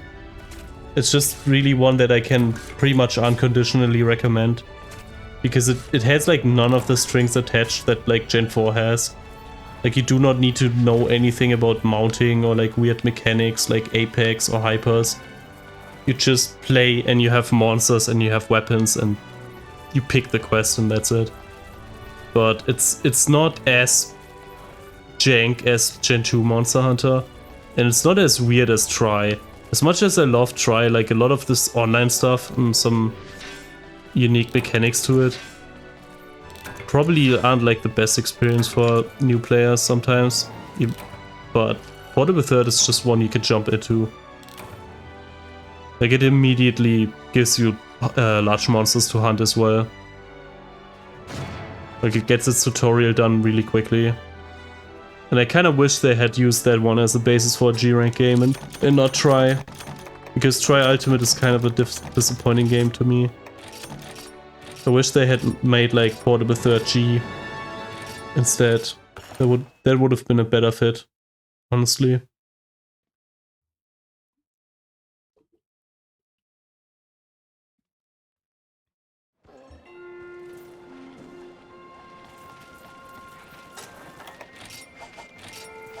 Alright. And next, the laggy.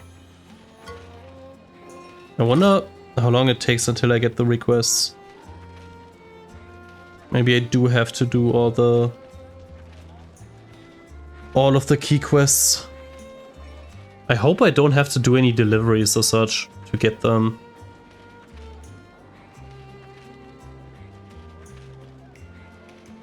It's been a while since I actually played through the game, so I don't actually know that.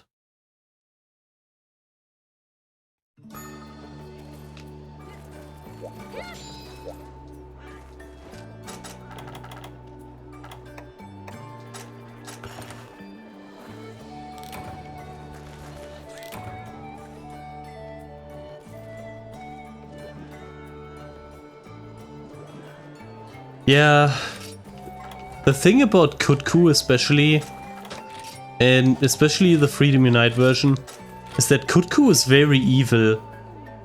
Like you wouldn't suspect it, but he's like one of the hardest monsters in the game, unironically, like just in terms of moveset. Because it's so difficult to deal with. The spacing is very, very demanding. Like your positioning is extremely limited with what you need to do. And he's very punishing, like he punishes everything that you do wrong. And even if you do everything right, he has like really bad RNG depending moves. Like a lot of the time you just have to kind of get lucky. And especially in Gen 2 where he takes longer to kill and also deals a lot of damage back to you, he's kind of a wall. Whereas in Portable Third, if you started there and you did something equivalent like Kuropeko, you would have a much better time because that game does not punish you as much. Not nearly as much.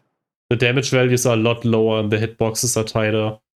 And just like, the monsters in general have like way more forgiving movesets. They telegraph their attacks earlier and they have better zones to go around.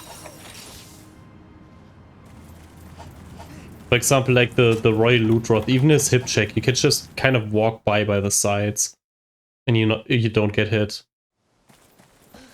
Whereas in Gen 2, like anything that moves is an active hitbox and immediately damages you. It's pretty bad in that regard, honestly. Talking about Gen 3 monsters, this one's actually not a Gen 3 monster. Well, technically he is, but I don't think he's even remotely the same fight as the original Laggy. They basically just changed every single thing about him. Like this move, he did not have that one in Gen 3. Like not on land. And neither did he have this one. This one he did have. He did have this one. And he didn't have that one. He did have it underwater though. So maybe they tried to... This one was also Gen 3. Come on, do the big explosion thingy.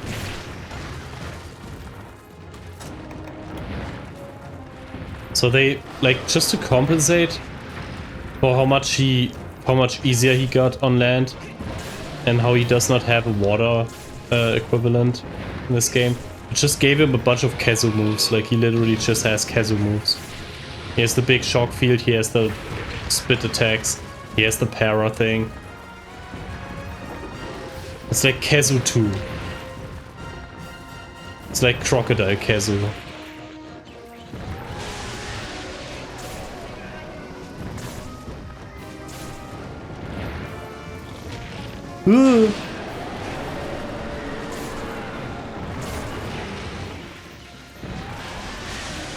Yeah, I think Gen 3 monsters in general were very newcomer friendly. Like, they're very... I think that the monsters in Gen 3 in general, they have a very good communication with the player. Like, whenever you see them do something, like, it's about as threatening as it looks, right? Like, when he does this move, you know you need to watch out. Like, the longer they take to charge up, the more damage they're gonna do. And that's just kind of the philosophy in Gen 3 in general. Like, a lot of the moves that do little damage, they have low wind-up, but the ones that do a lot of damage, they tend to have bigger areas, but less wind-up. And more wind-up. And I think that's pretty good design. Which is kind of lacking in even Gen 4 monsters sometimes. For example, Zilregios, like that one does not have any good tells at all. It just spams stuff and like sometimes it does a lot of damage because it gets bleeded.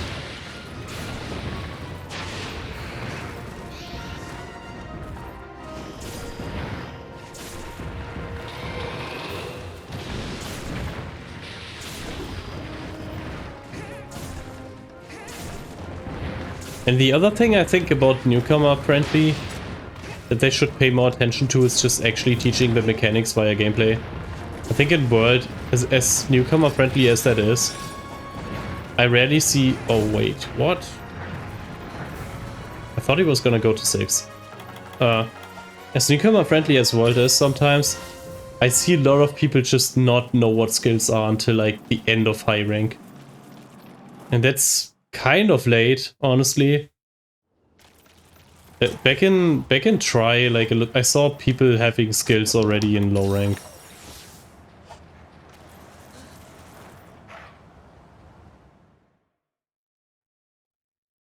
Yeah, just like the way you capitalize on openings in Gen 3 is also really nice, because a lot of them, like the big majority of attacks, is just like you let them kind of pass you, like kind of this. You just let them play out, and then at the end you get a little window where you can attack.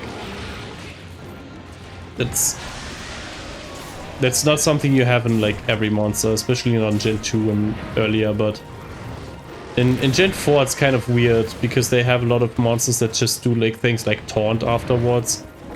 Or you kind of have to like wait out an entire sequence and not just a single attack. So it works a bit differently depending on the monster.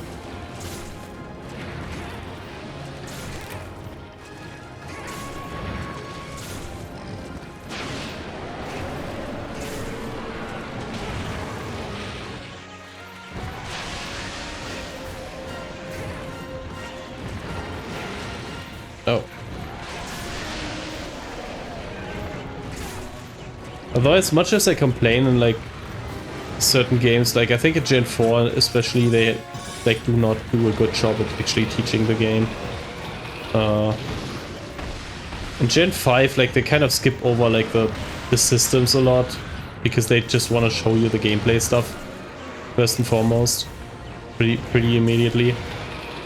But in that case, it's not as offensive, because you can learn that, right? You can just look it up, if you need to know. But in Gen 4, they just kind of throw you into the action and be like, yeah, good luck. Here's a monster that does like half your HP every attack, and just don't die, lol.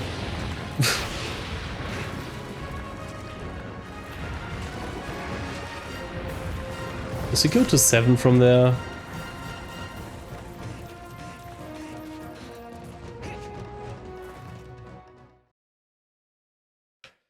Yeah. The thing about Monster Hunter is a lot of its mechanics are just not very intuitive. Like with the experienced friend, like even if you have that, a lot of people don't know how to play Monster Hunter even after that. The thing about it is like how good you want to get at Monster Hunter kind of depends on how good you want to get at it. Like if you just want to survive and kill monsters and don't take like 20 plus minutes, having a friend is gonna be enough, or like just looking stuff up. But there's actually a surprising amount of depth when it comes to like how to manipulate monsters to do things, and like how to properly build sets and stuff like that you might not know from just having a friend. Like it actually gets pretty complicated. I guess especially if you're like trying to do like stagger control and stuff like that, you actually need to know the game, like how it works inside, and not just how it looks. Like you're not gonna get super amazing times by just playing the game how you think you need to play it. And that's kind of the issue with like getting better at it. Like getting to a point where you're decent at Monster Hunter is not very difficult. You just learn how to respond to each of the monster moves with your weapon, and then that's pretty much it. That's what most people are doing, and that's fine. But if you want to get better than that, it's gonna take you a while. It's very, very weird. Not sure how I explain that, but like there are certain flowcharts for like how monsters work that go beyond like just, oh, if the monster does this attack, you need to do this. Like you actually need to have a plan beyond that. And that one is a lot harder to figure out.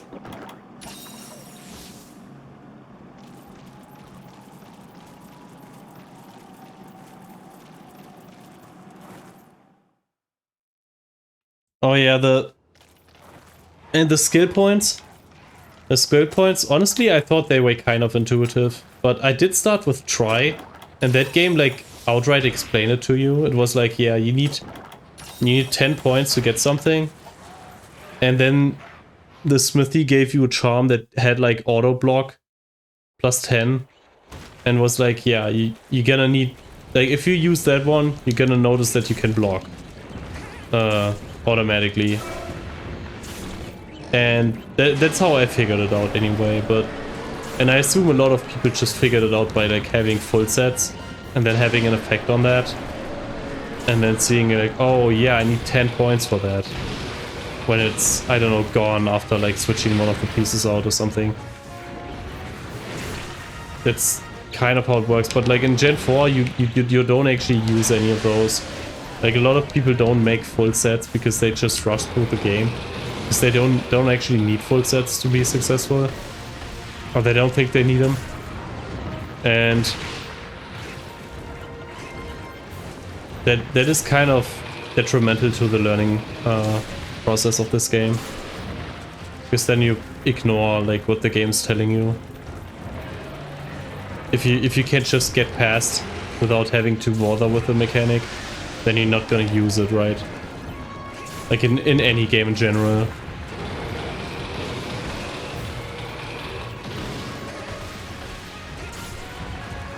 So if you have like a game where you can get by fine without ever looking at the skill sheet, then you're gonna notice that like you're not gonna use it. At least not until you later find out how good it actually is to use skills.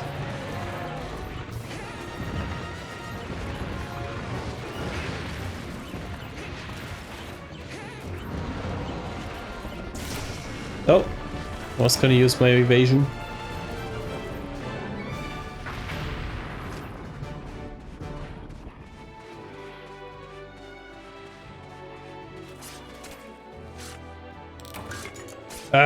Oh yeah, about talismans. I think it's very interesting that in Gen 3, at least in Try, not exactly sure how the drop rates in the other games are.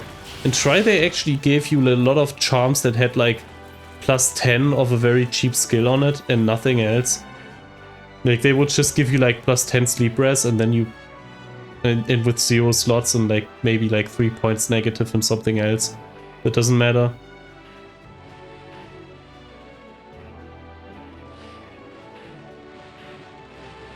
And that's actually kind of nice. I think that on one of my try saves I actually got one that had, I wasn't sure what it was. It was maybe Constitution or something. Oh yeah, Flame Aura was also really nice. Like it had a pretty decent skill that it just like slapped on every set because it was just there for free basically. And was like, yeah, that's nice. I could just bring it with me just because the game gives it to me. And I can imagine if someone has like if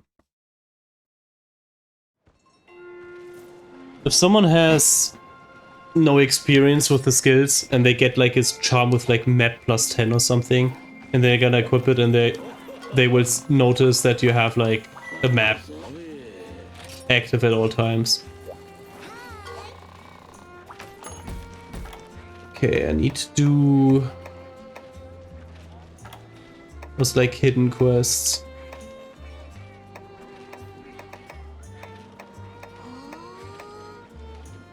Oh, I think I need to talk to a bunch of people now.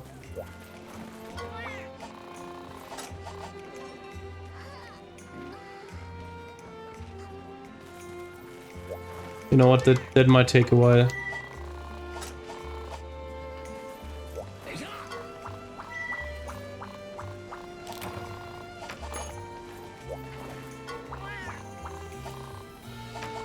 But yeah, for Ultimate was also kind of whack. I saw a lot of people be like, yeah, the Star Knight armor is really OP. And then you saw a lot of people running around with the Star Knight armor. But a lot of them like didn't even activate the handicraft skill, even though that armor came with like 4 points of handicraft. And people just didn't activate it, even though it had like multiple triple slots where you could just get it for free. Like you would just use the handicraft jewel and then get the skill activated. That's pretty much what it was for. And I saw a lot of people who had like absolutely nothing active except for Challenger 1 and Mounting Master or something, because they had used a different piece of the Star Knight armor but didn't complete it, and then like all their gems would be like useless garbage.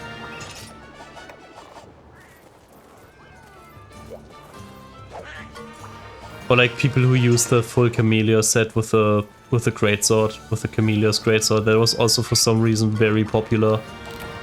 I saw that more than a dozen times at least.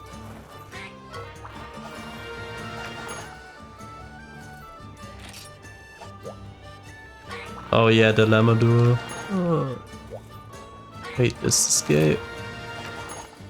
Oh my god, how much does this guy wanna give me? Oh my god! The speech bubbles in this game, man.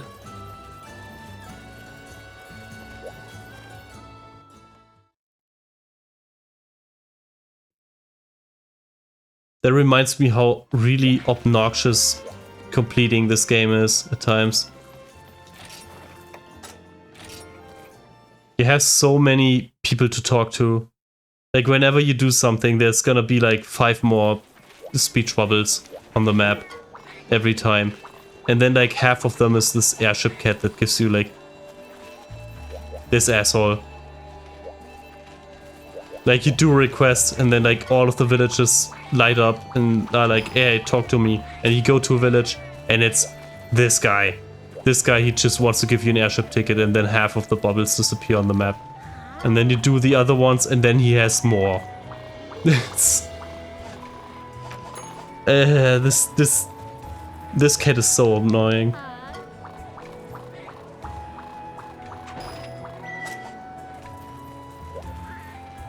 Okay. This is the Wycoon.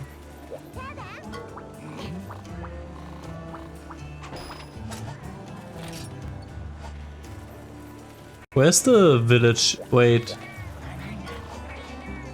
Doesn't give me anything. What?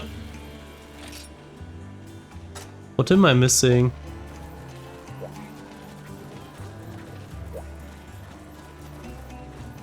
Yeah, I think the flight cadet, honestly, I wish he was not like in every single village and just wanting to talk to you every single time they had an airship ticket. But I feel this way about a lot of the tickets. Like they just shouldn't give you that many tickets. Oh, new ingredients, nice.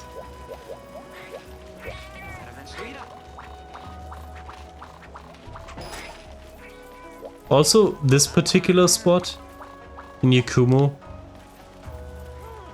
like this one likes being occupied by someone with a request. And a lot of the time when you have multiple requests on in the hub, you come back to Yakumo and there's one guy in here, you talk to them, and then you leave Yakumo and then there's another speech bubble and you have to come back to this spot because there's another guy that's also here.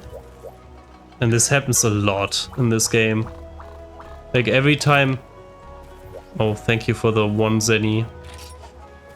Every time I take... I do my routine of like talking to everyone while doing the story. Every time there will be like someone in here who's blocked by a different guy in here. So I always start at Yakumo and cycle from there. It's just the only way to get rid of them. I guess in my house. Oh, this guy wants to talk to me. I see.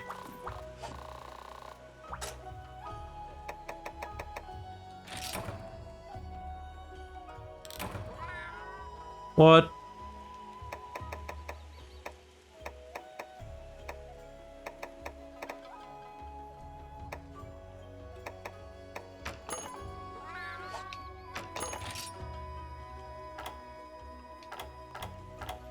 I hope I don't actually have to do any of those.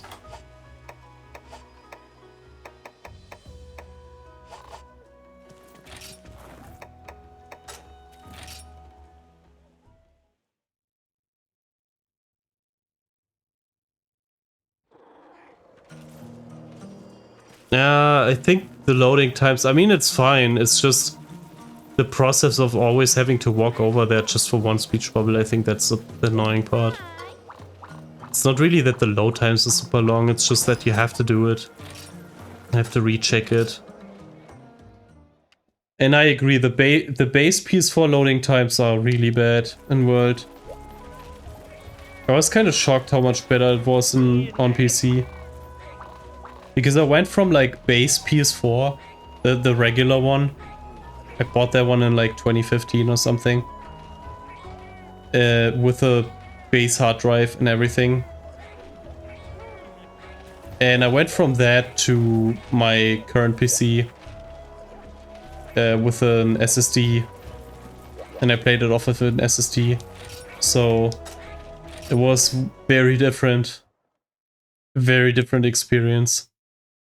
It was just so nice just being able to jump in and out immediately, basically.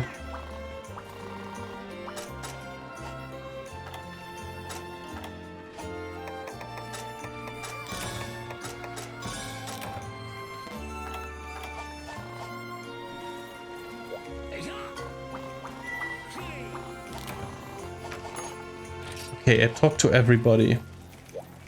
Should have a quest, right?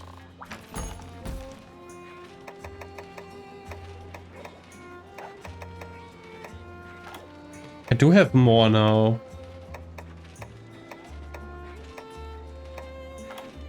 I do not have the right ones though. What?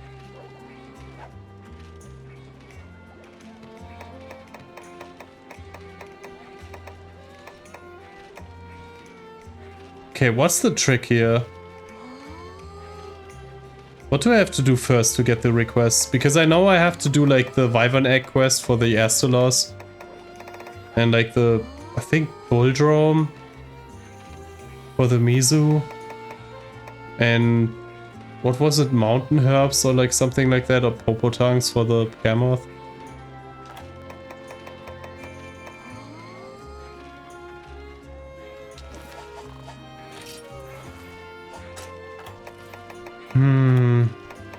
How do I get those though?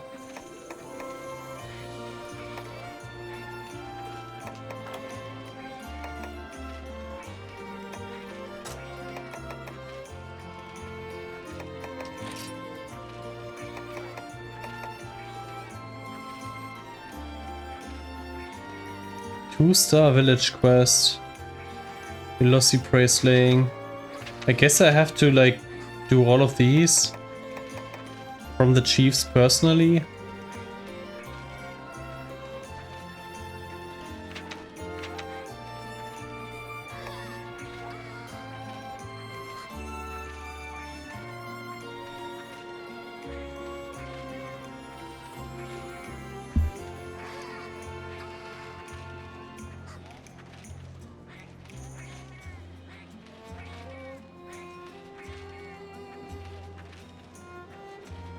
Or for some reason that chat message got blocked.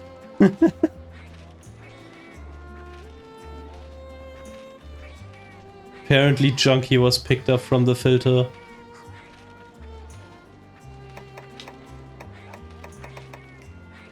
Okay, contribution points 100 points.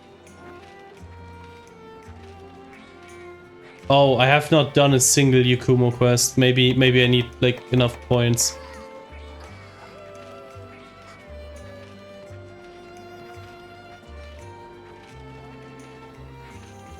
No.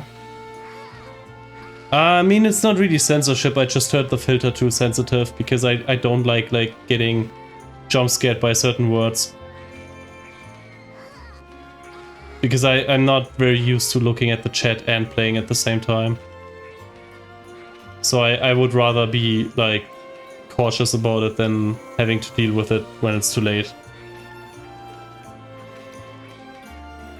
It's just a prevention thing, I guess. You can probably turn that off as well, but I'm not sure if it's like a good idea to do that. It probably is not.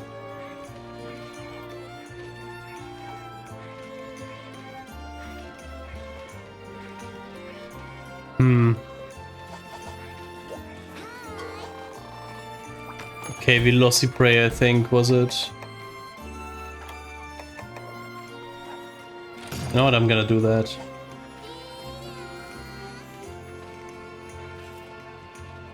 Oh, I'm not very about it. I don't know if that's like a thing.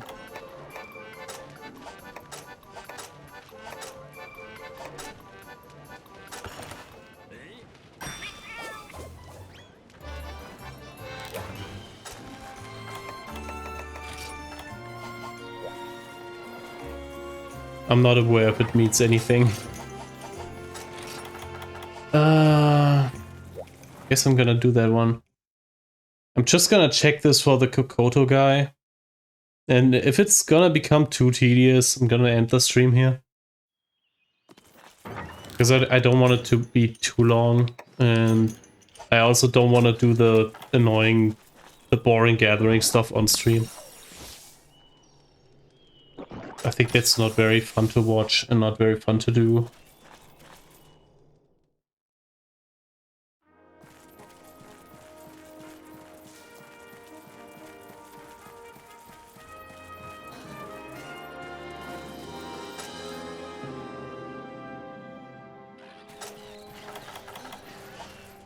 Oh, I get it. No, that is pretty funny.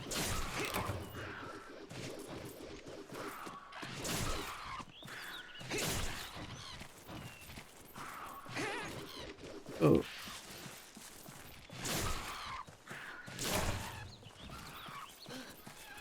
Okay. You know what? I'm gonna carve those while I'm here. 10 of them. Okay. I already used up 2 boomerangs. I think the challenge in that is like actually hitting those guys. I mean, they're better to hit than Macau, but still. Because the boomerang randomly goes up sometimes, it can miss.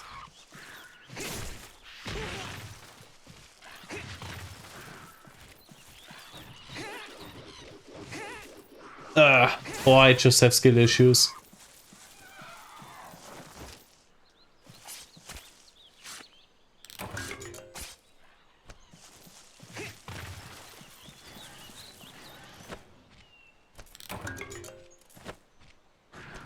Oh, that shiny beetle would have been nice, like 2 hunter ranks ago.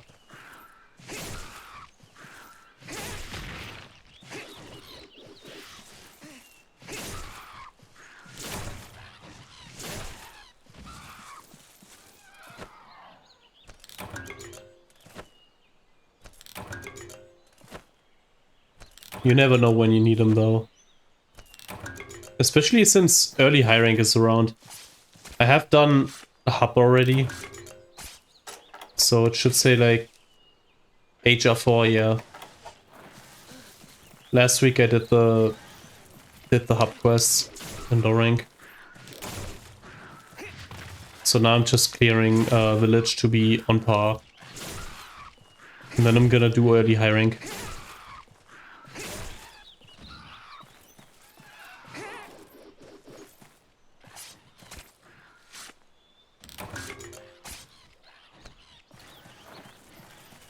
I wonder how much worse it's gonna get in high rank village though. I do remember like... Oh, I missed one. I do remember the Valstrax, because I did transfer from Gen. I do remember the Valstrax being fairly difficult for like Gen standards.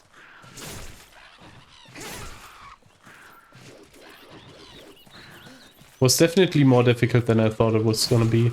Took like nearly 20 minutes because I didn't know his moveset and everything, but I did have like a proper G-rank, not G-rank, endgame set from base gen.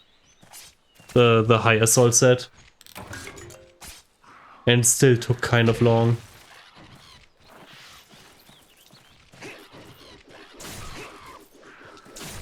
And in early G-rank with Hellblade weapons you couldn't do anything.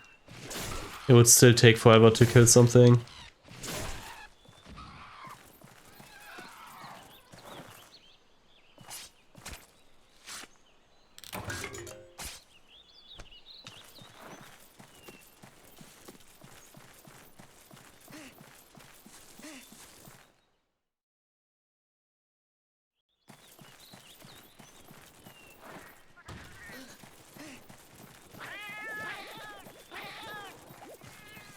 Yeah, I can definitely see how Valstrax would be someone's first wall, because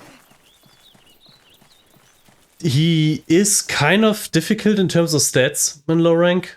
Not in low rank, in high rank village. He has pretty high stats, and also his moveset is kind of weird. Like, just in general. Like, it's pretty difficult to learn, because a lot of the counters are very unintuitive. Like, for example, when he like jumps at you and does the barrel roll move, he just like somersaults above you, and like you can literally just walk into it and you don't get hit. Or with a wing slam where he just like tries to like squash you with his wing right in front of him. You can literally just walk up to his face and dodge it. And if you don't know about those things, it's gonna be a lot more difficult, because if you try to dodge away from him, he's gonna have like super high hitboxes, and if he hits you, you get dragon blighted and tank a lot of damage. pretty annoying.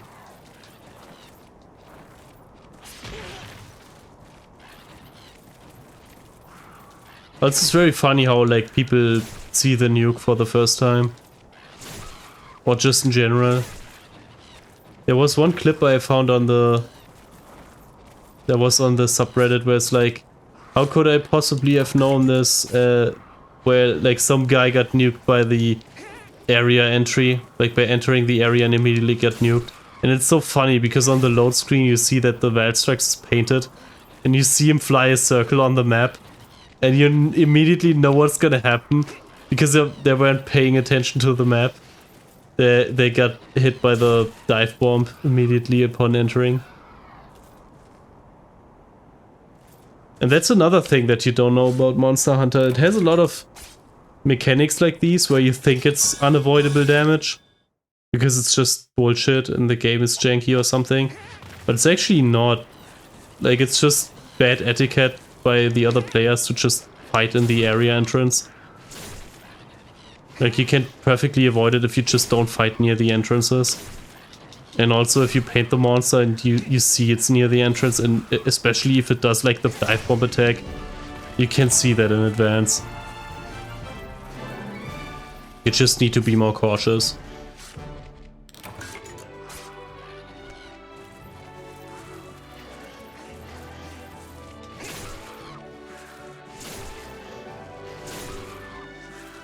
I also need to be more cautious about like how many small monster bones I still have left.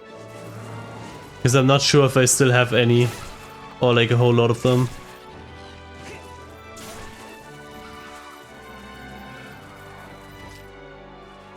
Might have to dupe a bunch of them.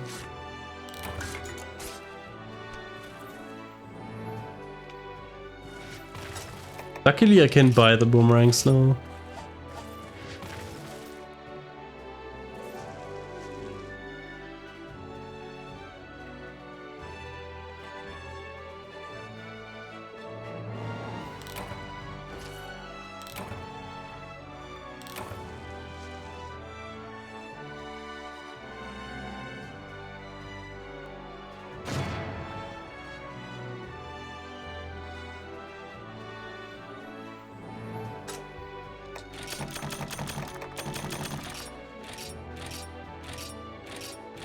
And hopefully that gives me the unlock I need.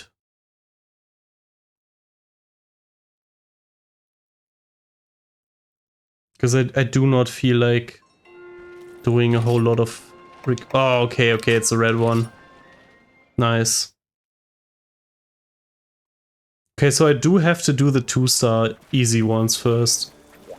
And then I get the ones that I need.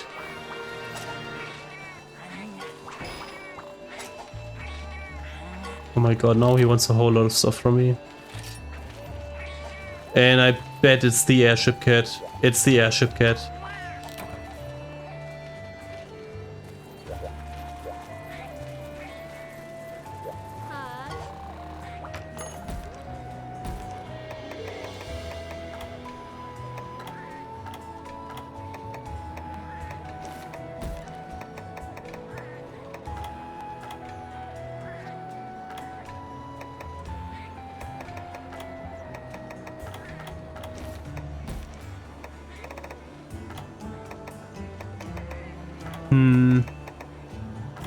Haha, Among Us.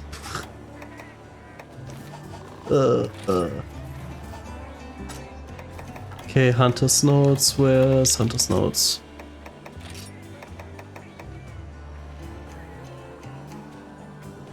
Now I have to do the Velocidrome. Oh man, it's gonna be one of those. I don't want to do a whole lot of requests. I think I'm gonna do those off stream, honestly. Like, it's gonna be a bunch of gathering and just gonna be dunking on a lot of like very easy monsters that I don't care to do.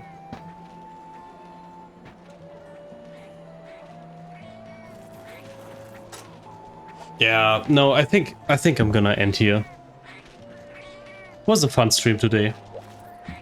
Made a lot of progress as well.